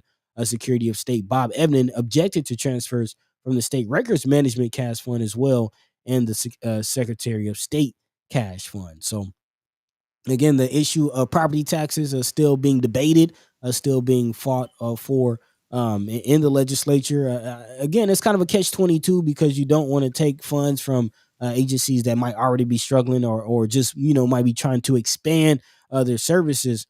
But again, a 40% property tax cut could go a long way. Mm. Definitely. I know people that own homes that got their home paid off and still struggle with the taxes every Yeah. year. And they don't play with that. If you don't pay your taxes, they'll be trying to take your home Yep. very soon. You'll Sean find out McCarthy, about it in the newspaper. yep, or find out about it in the newspaper. Right? They don't even know their home is up for sale. Man. Sean McCarthy in the chat says the biggest hurdle as the huge hurdle of having having to cough up 20% for a down payment for a house. It's hard enough to be able to pay for rent, a car payment, and student loan. Mm. Yeah, that's always been this. When you think about it, it's been kind of a burden. So if you got a $200,000 house, you got to come up with $20,000 cash, $40,000 cash just to put down on it to buy it. You might be able to finance it, but can you come up with the 40 grand in the first place? Who got 40 grand laying around? Who saves up that much? So there, I mean, there's so many barriers of getting in there too. Taxes definitely being one of them. Miss Erica Fell says you do not need to put 20% down to buy. Okay. Okay. Well, what do you need? Let us know. Let us know. As you can see, we need some pointers here for Yeah. sure. Also in the chat, Tony Johnson says back in the day, people would allocate 10% of giving back to the community in the form of free services and information that would normally charge for. We've not done this, and now it hurts, it hurts efforts.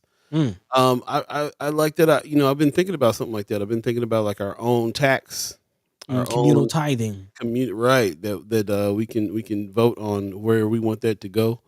And because this is all in the spirit of do for self here, man. We gotta get Hmm. creative. The love spawns creative thought, Yeah. and we can kind of come up with something creative to do in order to really kind of help everybody.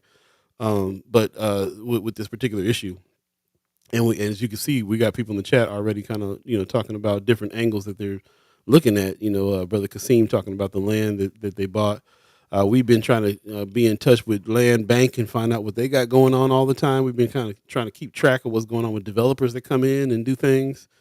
Back in the Mine and Soul days, we had people from HUD on the show talking about Hmm. things. So there's a lot.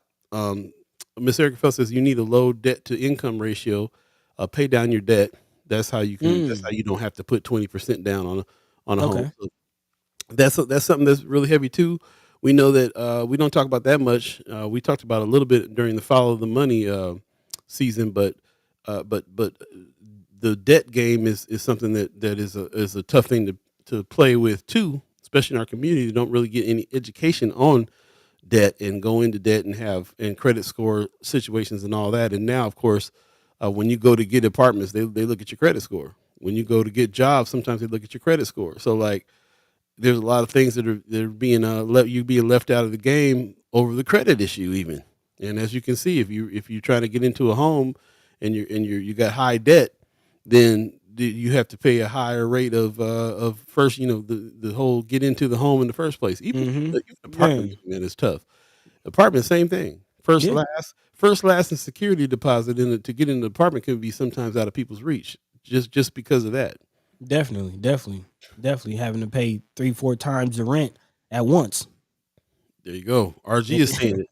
He's saying, "Hey man, there are programs out there besides the conventional home loan that don't require 20%. Bought my house in the throes of the pandemic and only had to come up with 3%." Okay, Hmm. Okay. This is some valuable information out there. Marianne Miss Hergenfeld also says I bought with no money down and they cut me a check at closing. said Okay. what? Wow, Right. we got some house experts around here. We're going to have to talk to. Man, she getting Man, the Master P deals. Marianne Williams says FHA loans are only 3.5 down. Okay. That's what's up. She said I took my score from 344 to 718 in 2 years. 344. Oh, credit score. Yeah, okay, man, that's a big jump. She says, Yeah. "I'm happy to tell anyone how, and yes, all legal, no trickeration. There you Okay, go. No, no. cool. No trickeration in the dancery. I No, understand. no, no, no. Yeah, we got to find out what's up on that. This is good. We always even though we had a season about it, we always want to keep up with a lot of this kind of information. I think financial literacy is huge. As a matter of fact, I just talked to some people over at the Benson Theater about doing some financial literacy classes so that we can Mm. really dig deep and everybody pull out what they know on some things. It's real interesting, man. School is a trip. Two things that you need to know they don't teach, which is financial literacy and relationships. Like, Man, huge, huge. That I mean, you just learn those two, you can get a lot further than any arithmetic and knowing who George Washington is. that's street smarts. Street smarts is learning how to hustle and have and survive with relationships, Man, which is the reason why certain cats can don't have to have no school and can make it and can thrive. So yeah, she said I did hella homework and got it done. I heard that. That's what's up. Share the info. This is what we're here for. Let's definitely share that info for anybody that does that. We're trying to set up some things, little formal situations where you can actually go resources you can go to, and hmm, these conversations they actually spawn some collective intelligence that hmm, if we can get that down in a way that people can go research and look and see what's going on. We're talking to people that are in the streets firsthand. This is not theory. This is what people have already done, man. and we all talking about it. And that's this is something else that we're working on here. Real talk, real time. Some Yep, real yep, information. So definitely thank y'all. Really, really appreciate that. Dropping that in there. for sure. Appreciate everybody who's dropping all the comments in. If you missed any parts of this show, definitely go back and check it out in its entirety on Facebook and YouTube. Looks like there's more people on YouTube now, which is great. We're trying to build our YouTube audience out. Hmm. Like and subscribe, tell a friend, and now you can go back and you can check out the excuse me. I fixed that feature on there where you can go back and check out the chat Nice. on YouTube as well. But definitely go check out the chat on Facebook. Some people on Facebook got some great comments as well. And again, this is what this is all about. The conversation is not just listening to this back, but also checking out the chats. We'll read as many as we can on there in case you are just only listening.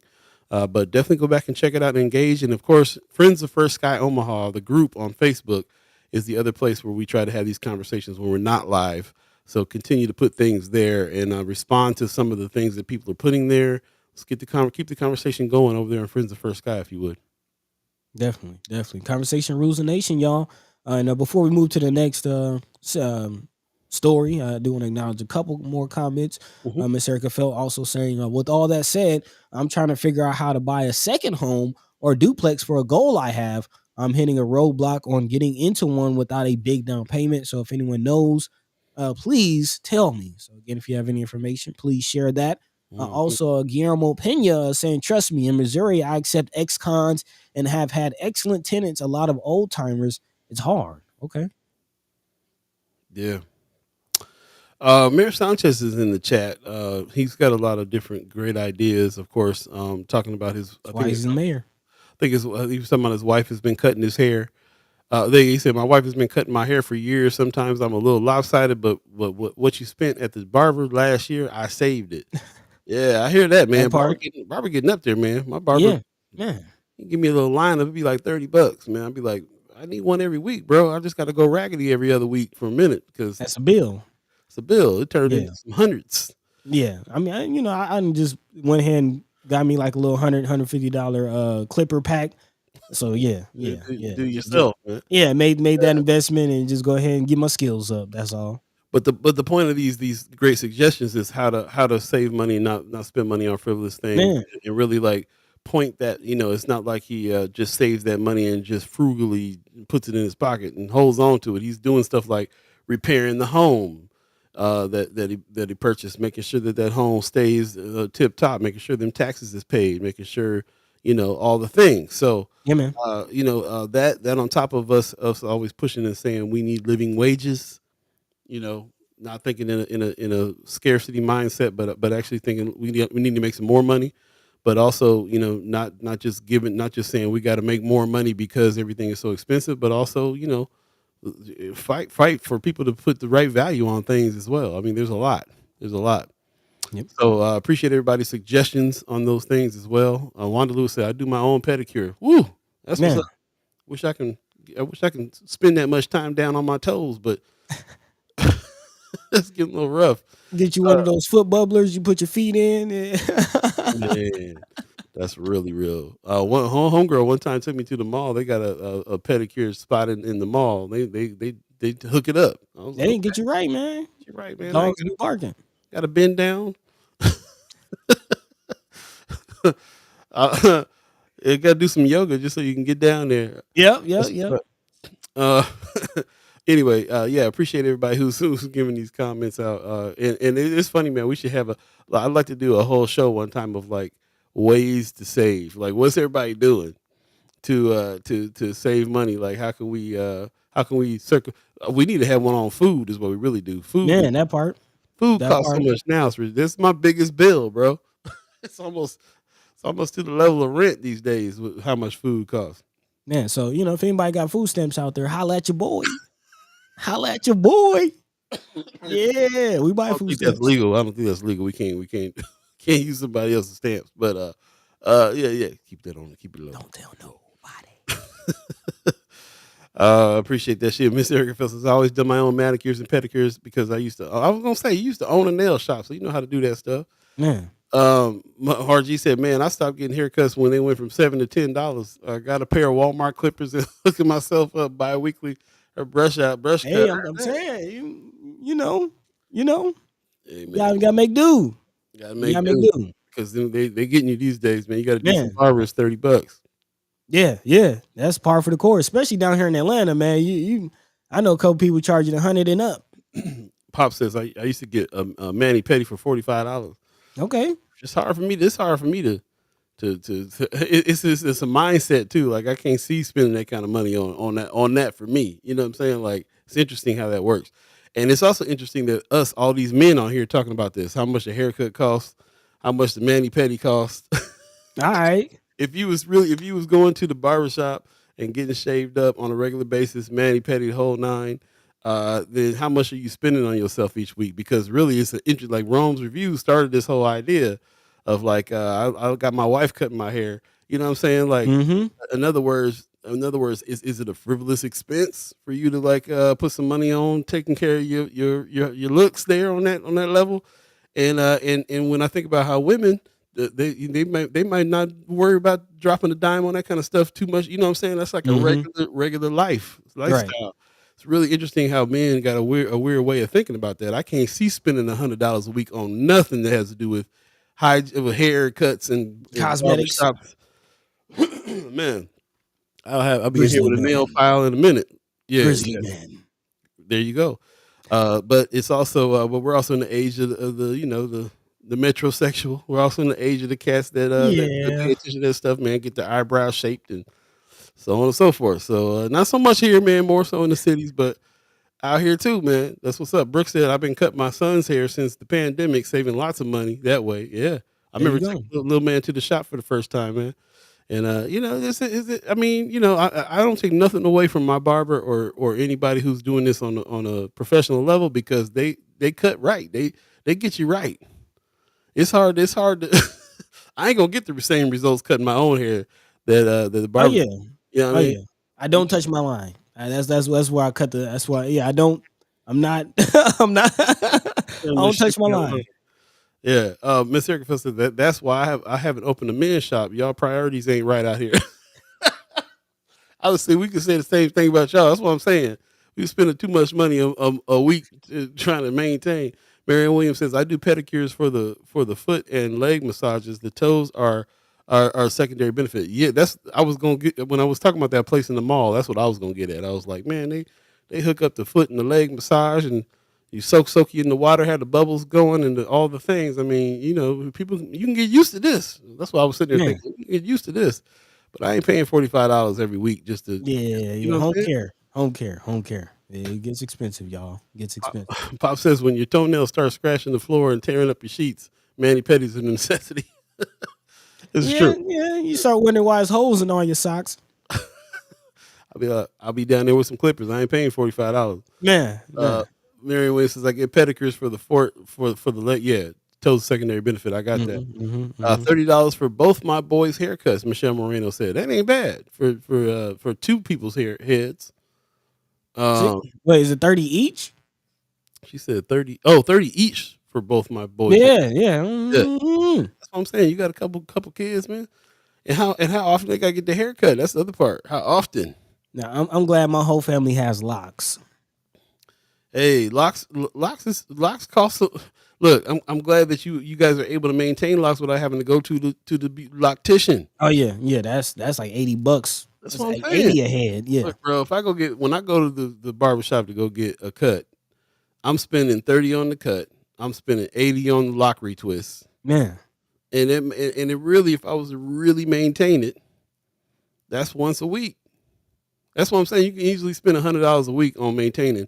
And I know I know there's some people out here that are like, that ain't bad. Hey A man, lot you of got to that's pinch them what it is. pennies. You got to keep that coin. I mean, when it might be that. It might be that. We're the kind of men that kind of feel like we value our ability to provide. So we got to kind of make some sacrifices and do some things to do that sometimes. Sometimes your line got to be off so your son's line can be straight for school. Grizzly man. Oh man! All right, let's move on past this. Yeah, yeah, yeah. Let's go ahead and move on, man. Speaking of making sure the babies are all right, let's go ahead and pivot into this Nebraska Examiner article. Another bill coming out that we should definitely be paying attention to, and this is a fight that has been going on for some months, maybe even years at this point, talking about the school choice fight, which continues to rage on. And the next front is gearing up in the fight and could shift toward a proposal by State Senator Ben Hansen of Blair under which the state would deposit $1,500 a year per student into a new type of state managed savings account for parents and guardians of students attending private K through 12 schools. You heard me, private K through 12 schools. Mm. Using the language of national school choice advocates, Henson said his goal is to quote unquote fund students, not systems. He said he has seen other states such as Iowa and Arizona use similar plans to subsidize private school costs. He says parents are the primary educators of their children, not the government. Our role should be to assist parents in that job. Um, which on the surface, okay. LB 1386 will let people use the funds for private school tuition, textbooks, school supplies, therapies, books, and academic materials approved by the State Board of Education. The new educational savings accounts for approved or accredited private K through 12 schools would begin in the 25-26 school year. The accounts would be overseen by the state's treasurer's office, but the accounts would offer no tax advantages like tax-free 529 college saving plans. Instead, LB 1386, under that bill, these accounts would act as a pass through for state appropriations into a school choice fund that would be created, invested, and managed by the state. One Fremont area father testified about his difficulties getting a public school to accept his open option enrollment daughter with moderate hearing loss because she had an individual education program or an IEP. He and others said the voucher program would make it easier for them to afford private school. Opponents testified that they wanted public dollars spent on public schools. So that fight still rages on. Critics point to the Constitution, saying the fiscal note said if 80% of Nebraska's 33,000 private school students applied for the fund, it could cost the state up to $40 million. The note also estimated that the state's treasurer's office would also need a $300,000 to administer the accounts. That includes the cost of an auditor to make sure the funds are properly spent. Critics of the voucher push said the plan would violate the state's constitutions, particularly Article 7, Section 11, which states that no appropriation or grant of public funds or property shall be made to any educational institution which is not owned and controlled by the state or a governmental subdivision thereof. Basically saying that no private public funds can go to private schools. Tim Royce, who's the president of Miller Education Association, who has also testified on behalf of the Nebraska State Education Association, told the committee that courts have held such voucher plans as state appropriations to private schools, regardless of how many steps the money must take to reach there. So Royce said private schools would receive public money, an issue opponents raised last year about the new Opportunity Scholarship Act. So again, a new year, same argument. Again, about public funds making their way to private schools. What does that look like? How does that happen? And again, where do we stand on that? Please remember that this will be going to the ballot in November. So let's get as much information as we can now, so we are informed and not guessing when it comes to the ballot box. Yeah, love to hear your thoughts. Definitely put those in the chat. Put those in Friends for Sky Omaha. I think the article is posted over there as well. So this is another one of those ongoing, continuing conversations. Yeah, What man. we think of that?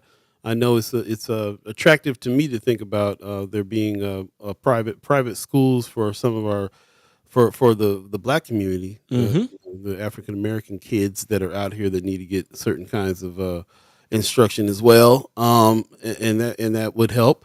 But when I see what kind of how much the vouchers they're talking about here, that wouldn't cover the tuition. Yeah, How you have a private school and you get a voucher for what was it 1,600 or something like that, 15.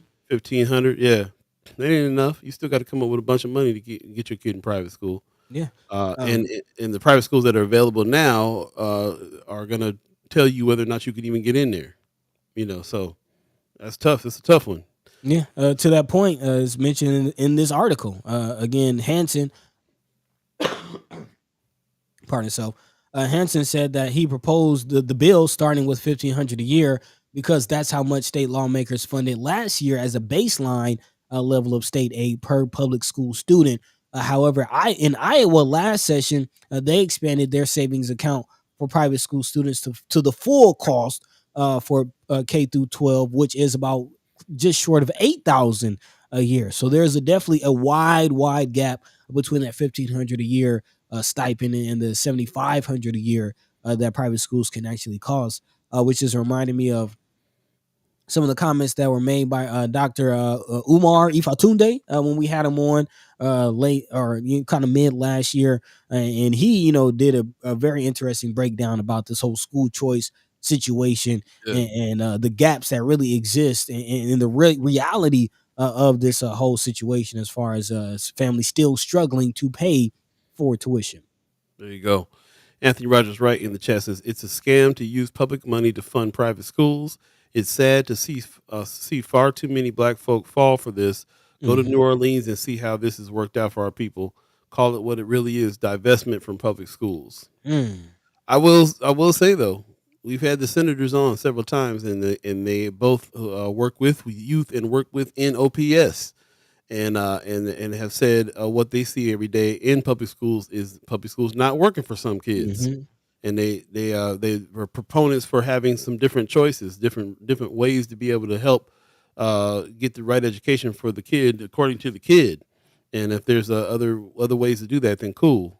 We do see that though the money that they're always talking about there is really never enough to get into those schools anyway, and really the only choices that we have for private schools aren't really for us, aren't really in our Right. neighborhoods, and then of course you got to go through the whole like they can approve whether or not you can come to this school or not.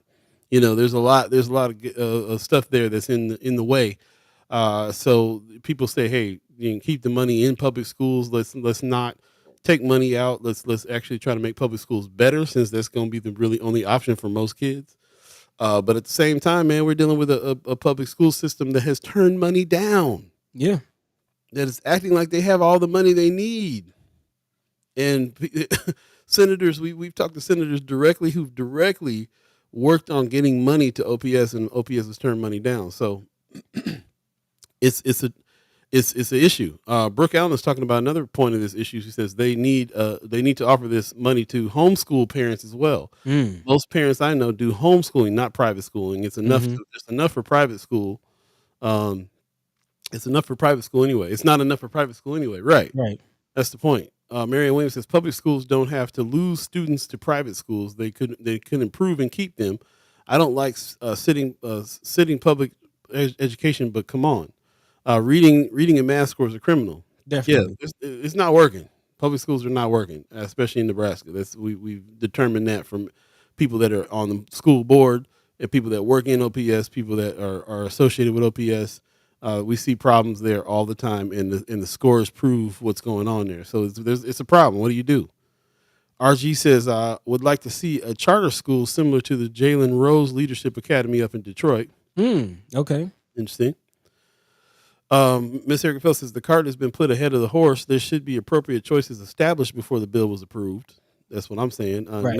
Now it's just a cash grab for those who will never want our children educated. Man, I'm thinking of here again. We talk about the similarities between Omaha and Atlanta, and a big shout out to Senator Wayne. Kind of he, made me aware of just how similar the specific area that I live in.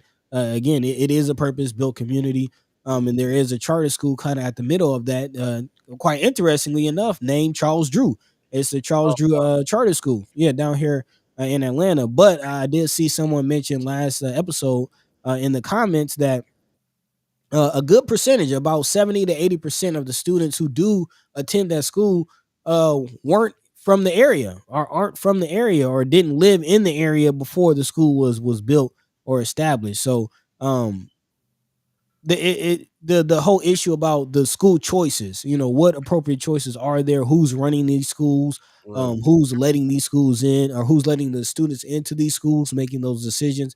That's a big part. That's a big part because yeah, we could have more choices, but again, who will be able to take advantage of those choices is a big, big, big question. And right now we're talking about who could have the choices that they could have, because there aren't really any other choices right now. Man, That's the problem too. Like Miss Erica Phelps saying, the cart before the horse. Here, we yeah. should have the choices first, and then we can talk about how to get the money.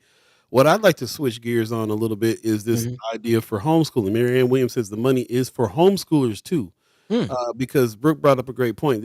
I know more people that are homeschooling their kids than putting their kids in private school, and yeah, Nebraska in general has a huge homeschooling trend, from really right wingers out in the country somewhere who don't want to put their kids in public school and wants to teach them about Trump or whatever's happening, all the way to our neighborhoods where kids are not able to, like how Anthony Rogers Wright is saying, jump, throw, shoot, tackle, or dunk. Man, Not having very great success in schools and staying home from school for various reasons. And there's a lot of people I know that are doing a lot of homeschooling. So is there funds for them? Marianne Williams says there's money for homeschoolers too. So that's something to definitely look into. I think in our community, we have more people homeschooling than we do putting kids in private schools. that was definitely the route we were going into, until we had to work more.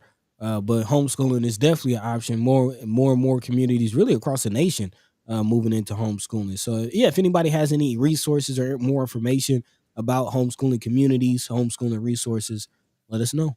Yep. Ms. Erica Feld says the people who have pushed for the bill across the country are the same who don't want CRT, critical race Mm. theory, true history, SEL, what was it? Social emotional learning, Yep, yep, yep. any type of learning outside of their beliefs. They're the main ones pushing that bill. Mm. Ultra conservative homeschoolers are deep in Omaha. They're not out in the country. They live amongst us. I run into them regularly. I should have said that too. I'm out in the country either. The ones I know are in Omaha. Super, super, super Christians that are just like, we don't want our kids seeing nothing, and Man, so on. that goes back to the whole conversation we were having about indoctrination, things like that. Yep, yep. Ms. Eric Fell says there are reasons why homeschoolers were included. They want the children sheltered and uneducated. Uh, Hmm. like I said, man, I'm seeing more examples of people who are homeschooling their kids for good reasons, and giving them real proper education. There's also some support, even in OPS, for this. There's if you homeschooling, there's still things that you can do with OPS where your kid can go in once a week and all kinds of stuff. So there's a lot. There's a lot. We definitely need to go check it out. Let's take a quick break here. We'll be right back. Again, you're listening to First Sky Omaha Radio, First Sky Omaha in the morning. In the morning. Paul B, Buddi3 Da Gawd, all of you chat timers, Hey. ghost listeners, radio listeners. We'll be back and finish out the rest of the show with some haps and a lightning round. Stay tuned. We'll be right back, yo. Don't touch nothing. We have a fight that's common to all of us. We suffer political oppression, economic exploitation, and social degradation. Today it's time to stop singing and start swinging.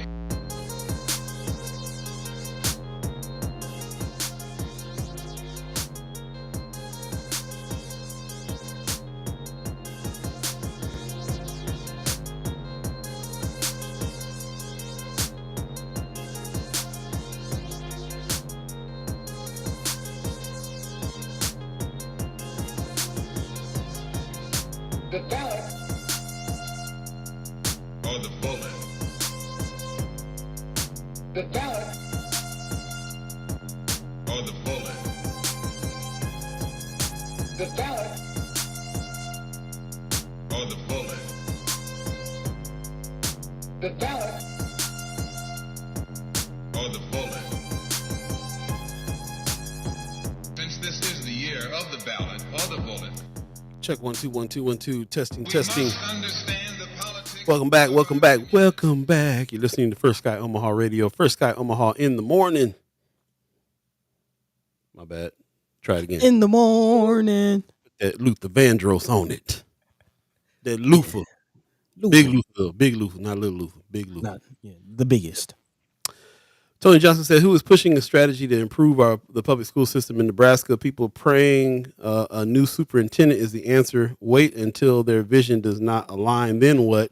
Good comment. Okay. There is a meeting coming up here. Let me see if I can pull it up. I wasn't Yeah, able. yeah. There's some movement with the superintendent search. Do you got that? Do you got that, buddy? I don't have it pulled up. See if Not you not can not find it. not yet. But again, while you look for that, I do have some context to it. Again, OPS has been on now kind of approaching a year. Has been on a search for a new superintendent. There's been a lot of controversy around that, which we have discussed here on this show. But it does look like finally they are kind of whittling down to some finalists for who they might want to identify as a superintendent. And there is some opportunities to kind of be made aware of that and maybe voice your concerns. Paul, you got that?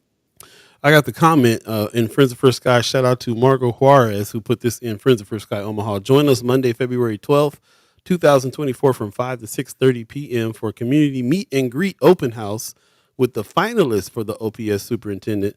It will be inside Buena Vista High, 5616 L Street in Omaha, Nebraska. Did not see any fanfare for this anywhere Nope. until Margot Juarez put this in the chat. She says, I really want to really encourage the community to participate. Please try to stop by and visit the candidates. No school board members will be present. That's interesting. That's very interesting. Yeah. So here's a meet and greet. If you got questions, if you got things that we need to be asking about the job, about our concerns here, this is a good time to go talk to these candidates face to face and find out. Ask them the questions, ask them the hard questions, see who you're behind. As you know, it's been a little bit of a fight to get the public to be able to speak up on Yeah, who's man. going to have his job and OPS board stuff in general.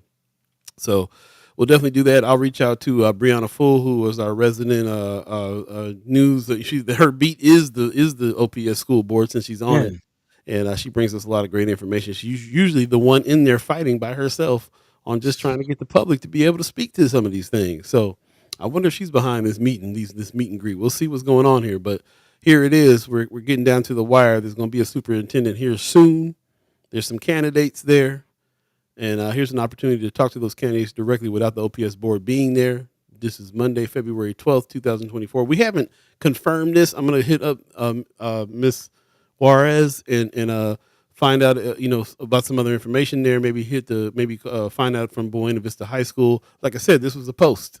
This is a Mhm. post that she put up, and I looked around to see if there was any event page or anything for it. I haven't seen it, but if this is some inside information, cool. Let's definitely try to check it out and get some questions ready for these candidates as well. So shout out to Marco Juarez, who I believe has been contributing some things to Friends of Her Sky already. That's been right on. So I feel comfortable in saying she says this is the meeting. This is the meeting. Let's check it out.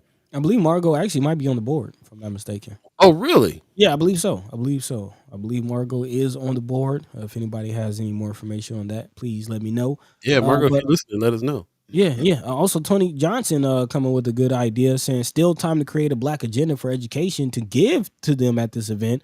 Imagine the impact when we show up united with demands. I like it. I like it. I Word, like it. word. Especially kind of as we pivot, just about a few minutes left in the show. But the preschool to prison pipeline is definitely something that we should be looking at with OPS and addressing and demanding that our new superintendent be acknowledge that the preschool to prison pipeline is a real thing and something should be done about it, especially OPS again the largest school district in the state and the most African American and Latino, Black and Brown, BIPOC, however you want to call it. That's the most diverse school district again in the state. Mm. So definitely issues that need to be brought to the attention. I'm wondering, does anybody know a list of the finalists, a list of names? I would like to see that as well. Who are the finalists? Does anybody have that information? Very good question. Anthony Rogers right in the chat says Omaha needs to pass what Newark, New Jersey just did. 16 to 18-year-old students are now allowed to vote for school board officials. That's what's up. Okay, I like that. I like that Yeah. idea. I like that idea. Giving them a voice. Yeah. Black student suspensions and expulsions at an all-time high, almost lowest academic performance in years, Tony Johnson says. Yep. And that, in a nutshell, is the preschool to prison pipeline.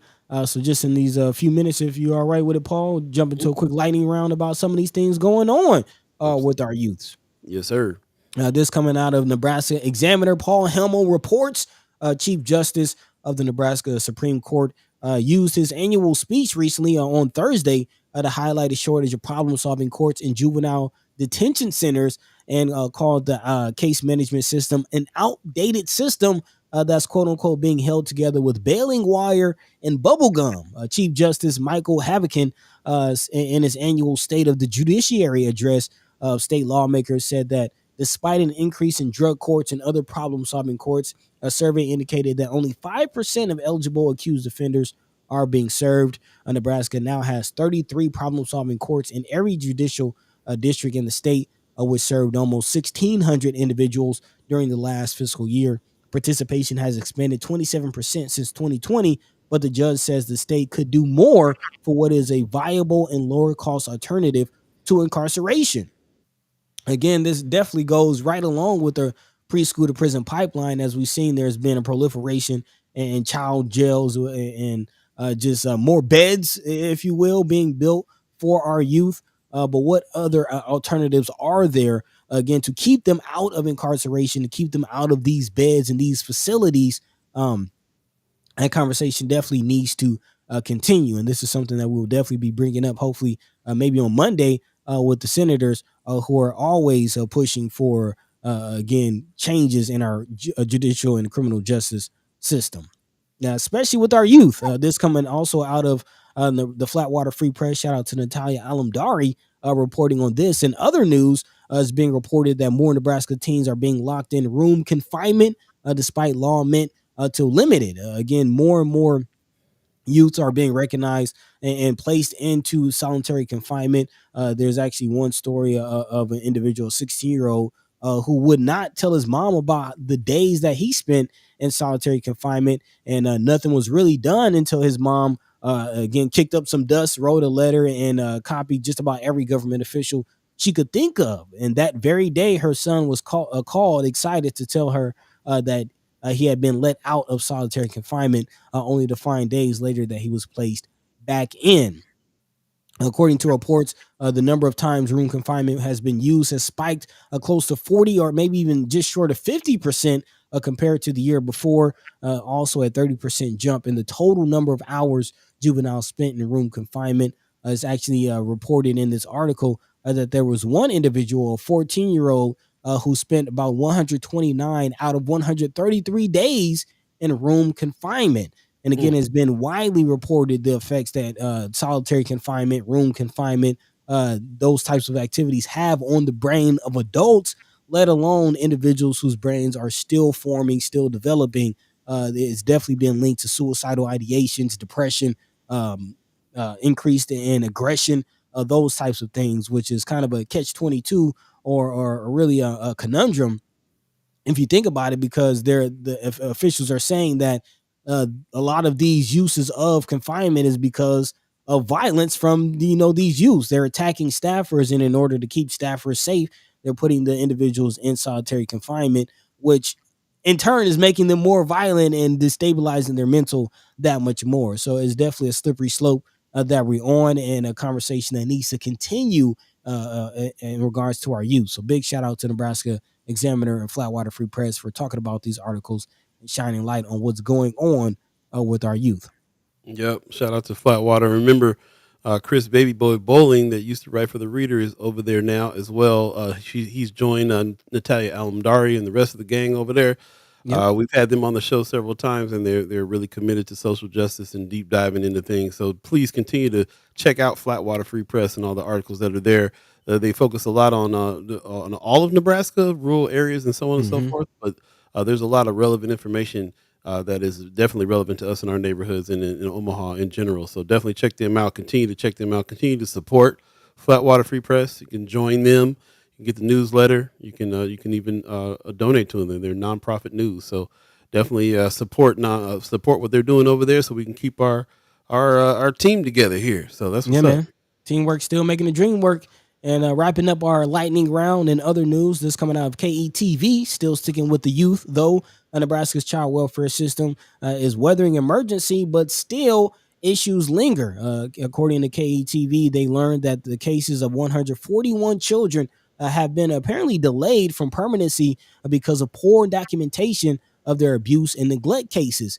In addition, another 148 children have had 10 or more caseworkers in the past year, of course, leading to instability. Of course, this is the result of still remaining very, very high level of caseloads. According to the article, an average caseload of 17 to 25 children has led workers to simply run out of time when documenting cases properly. In the Eastern Service area, that is Douglas and Sarpy counties, only 49% of caseworkers are in compliance when it comes to their caseload, and state law requires no more than 17. But again, on average, the caseload is about 17 to 25. So A lot of youth still falling through the cracks, a lot of issues still coming out of this, and a lot of still a lot more questions than answers when it comes to our state child welfare system, which again is also adding to what we've already talked about as far as the preschool to prison pipeline, and maybe why some chief justices are calling for more youth detention centers. Again, youth seems to be going in the wrong direction as far as the futures for our youth in our communities. Most def. Yep. But that does it for our lightning round. Right on, right on. Appreciate everybody's comments. I see the chat going off. You guys talking to each other, which is awesome. Awesome. Definitely continue the conversation there and continue the conversation on Friends of First Sky Omaha as well. Definitely want to do that. So that's really going to help move the needle is what we're here to do. So we're holding this together with baling wire and bubble gum, like my man said. Man. And but that's okay because we MacGyver this whole situation. We make it happen. Let's go ahead and jump into a few halves. We got a few minutes left here, and let's go ahead and get busy here with the hats. What's the haps? What's happening? What's going down? Ladies and gentlemen, time for the halves. Time for us to talk a little bit about what's going on around town, some important things we think you need to check out, also some important things that you think we need to check out as well. It's time to put your hats in the chat. Also, you can always put your hats in Friends of First Sky Omaha, which is kind of where we go to reference all those things in the first place. Got to talk about the Black Power Conference first and foremost, bro. Put it on your calendar. It's happening.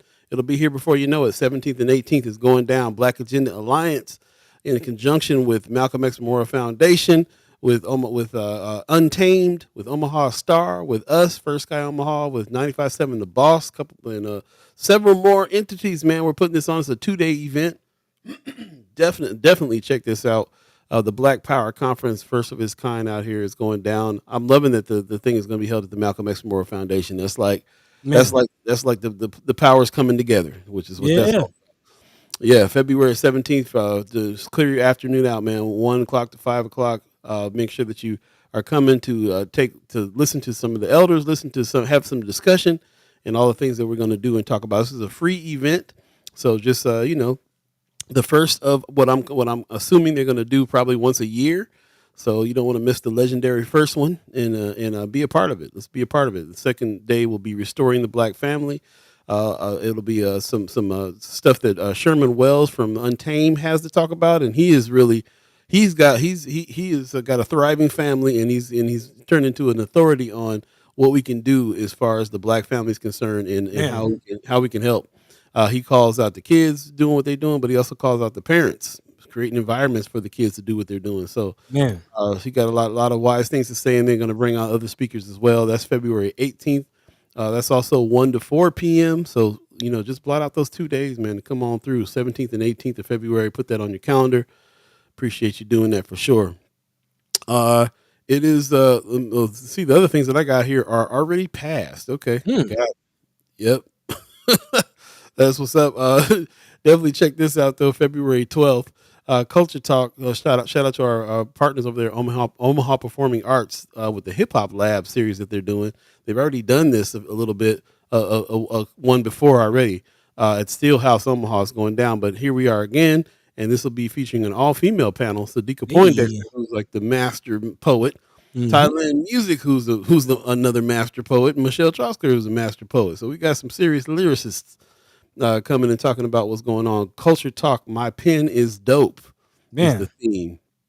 Loving it. Steelhouse Omaha Performing Arts doing the thing. 7:30 at Steelhouse on February 12th. So that's another thing that's out there that you can definitely check out. Appreciate that very much. Dope. It is not February yet, so this one still applies. The Climate Action and Resilience Plan Community Feedback Session. Shout out to Fabric Lab and congratulations to Fabric Lab for winning an award from the 1024 money. They're going to do some big things, man. I love the crew over there. Manny About Town and those guys got some good ideas about what they're going to do. Definitely a good time to check in with them. But Saturday, February 3rd, is happening over there at Fabric Lab, 11 to 1. They're going to talk about climate action and resilience plan community feedback session. This is all for us to be able to use our voice, speak up about the things that we need to be speaking up on. Remember, Dr. Cornel West, who's running for president, came out here and spoke up on that coal plant Man, in a big way. In a big way, he came out here and did a whole video on it and was like, "Yo, you got shame on you, Nebraska." For shame. yeah, it was strong. It was powerful. So lots to talk about here. You know, we always talk about what's going on with that coal plant. They've been kicking the can down the road on shutting it down. We know that it has caused some health issues in our community. Yep, yep. And not the least of which is asthma, which we just talked about this week. And Chris Baby Boy Bowling. Yeah, tough. So definitely look, come on up and let's lend our voice here and get together and get on the same page about climate action and resilience plan. There's a plan being made. Let's be a part of that plan for sure. There you go. Yep. I don't know. Did this pass already? This is That went down. That was Monday evening. That's right. Monday evening. If anybody went to this event, let us know how that went down. It was a town hall that Juanita Johnson put down just recently. Let us know how that went if you came through. And I've talked to Miss Johnson about coming on to the show. So shout out to her. Put some respect on her name, Councilwoman Juanita Johnson. We always have questions in the chat chambers. The chat chambers. We always have questions about her, what she's doing, for sure. So we definitely want to make sure that we check in with her, get those questions together, and when she does come on, we can ask her all the things that we need to find out and what she got coming next. So I'll definitely reach out to her again and make sure that we get her on the show. Yeah, man. That's about it right now for the haps. Unless you guys got any haps, let us know. If not, then go ahead and put those in Friends of First Sky Omaha. Buddy, is there any haps that we absolutely need to be talking about here? There was a kind of a hap, kind of a mention. Just want to give a shout out to our partners over at Heart Ministries. They just named their new CEO, my man Dominique Ron. He will be taking the reins over there at Heart Ministry Center, and also big shout out to them as well. They're doing some great work in the community, man. If you haven't been over there, definitely check out their facility. Great pantry. They have laundry services. They have a clinic over there if you need healthcare. Definitely check them out. They're doing a lot of big things, and they got the right person at the helm, man. So big shout out to brother Dominique Ron. He's of the community. He's from the community, and he's poised to do some great things in the community, man. So big shout out to our partners over there. Very excited to see what comes out of that move. Yeah, man, that's what's up. He was intern for a while. We were actually working with him. Inside information on that is all the people that work there are just like so happy that he was the one. Nobody over there knew who their boss was going to be, and it turned out to be somebody on the team, trusted person on the team. So they're happy. Teamwork still making the dream work, man. So definitely big shout out to our partners over there. But other than that, man, that's about it, man. We'll see a few people coming into the chat. My lady, Miss Jim, saying, keep up the amazing work, gentlemen. Thank you. Hey. Also, that woman saying, great show. I love learning from each other and sharing what we know. No gatekeeping, hashtag, drink water, moisturizer, inside out to keep fluid thoughts thriving. I like that. Be good to yourselves. Thank you. Right on. Yeah. Big shout out to everybody who tuned in, man. We appreciate you. We love you. We thank you. Catch the same time, same place, Monday, Wednesday, and Friday right here on First Sky Omaha in the morning. And in the meantime, between time, Paul B. Yo. Take it away, bro. Pop says, you think I'd be used to it by now, but it still amazes me how fast this show flies by. Great show. Thank you. See you all on Friday. Yes, 9:04 if you believe in the concept of time. And we are 4 minutes past our agrees. So we appreciate you letting us do that. And as Pop says, it's easy to do because it flies by for real. We'll definitely have some special guests coming on Friday. We're working on that now, so stay tuned for that. And definitely check out the legislative session. It's going down. We usually try to post that on Friends of First Sky Omaha, but there's a couple other entities that are showing it. Of course, you can always go to Nebraska NET to check it out as well. And check it out for yourself. See what's going on there. And don't forget to look at the legislative page and check out these bills and make sure that you go ahead and put some letters on record. Speak up about the ones that you are for, and then fight the ones that you're not for. And if you can get together and get up to the legislature, even better. So we have a couple people in the chat that have been coordinating these things. So really appreciate everybody who's doing that. And let's get together more on that. This legislative session is going to be heavy, and they're talking about exactly the things that we've been talking about the past 2 or 3 seasons now is coming upon us now. And these laws that have changed will absolutely affect our lives. come this next year. So, whew. There you go. Man, Marianne Williams says, thanks, First Sky. Thank you, Marianne Williams, for all the posts that you put in Friends of First Sky Omaha. You really help us keep up on the things that is relevant to our conversations here, too. I appreciate the way that the stuff that you choose to put in is stuff we've been talking about. Man. And we want to hear what the rest of the chat chimers has to say. So really appreciate that very, very much. Yep. Ms. Erica Fell says, we are not for increasing the number of children per adult in child care. Let your senator know it's not safe. Okay. Shout out to Miss Erica Felt, who is our child care provider expert. She's keeping track of the bills and the money coming in as well, and the things that the senators are pushing for. So definitely pay attention to her. Like her page. If you know her already on Facebook, go ahead and pay attention to her page. Friend her if you're not, because you definitely want to know what's going on as far as the child care bills and things are concerned. She's an expert on that one. So thank you very much for that. Appreciate your input. Yeah, and with that, just drop the name of your group, Miss Erica Feld. I know she has a child provider hangout, I think it's called, or something like that. So yeah, drop the name in the chat. Yep. Great. I appreciate everybody who's on here. Lots of respect. Lots of great ideas. Again, if you miss any parts of this show, go back and check them out on First Sky Omaha, the Facebook page, and also the YouTube channel. We highly encourage you to get over to the YouTube channel. We threaten this all the time, but eventually we're going to be only over on the YouTube channel where the comments are going to be at, because we can really enhance the comments and everything when we're over there. They have some mechanisms for that. So like and subscribe, all that good stuff, and we really appreciate it. We're going to give thanks to the Omaha tribe elders for allowing us to be on this land and speak while we're here. We're going to give thanks to our elders for allowing us to speak before them. And thanks to you, the chat chimers, allowing us to speak with you.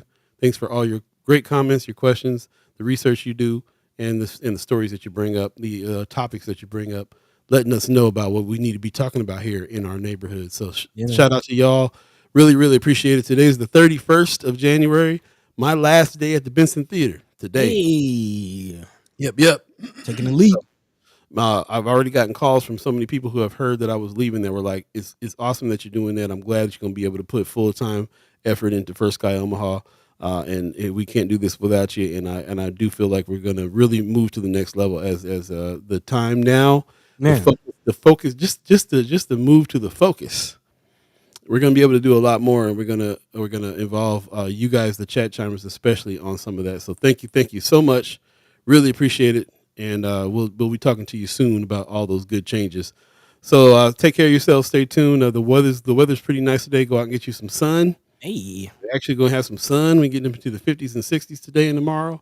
So, get your attitude back right by getting into the sun and doing your thing. I know I'm going to. man, it's a much needed vitamin D. If you don't believe in seasonal depression, then just look how you act when you go outside and it's like 50 degrees now in Omaha. Like you're ecstatic. When you go outside, you're like, wow, okay, I must have been down when it was below zero for sure.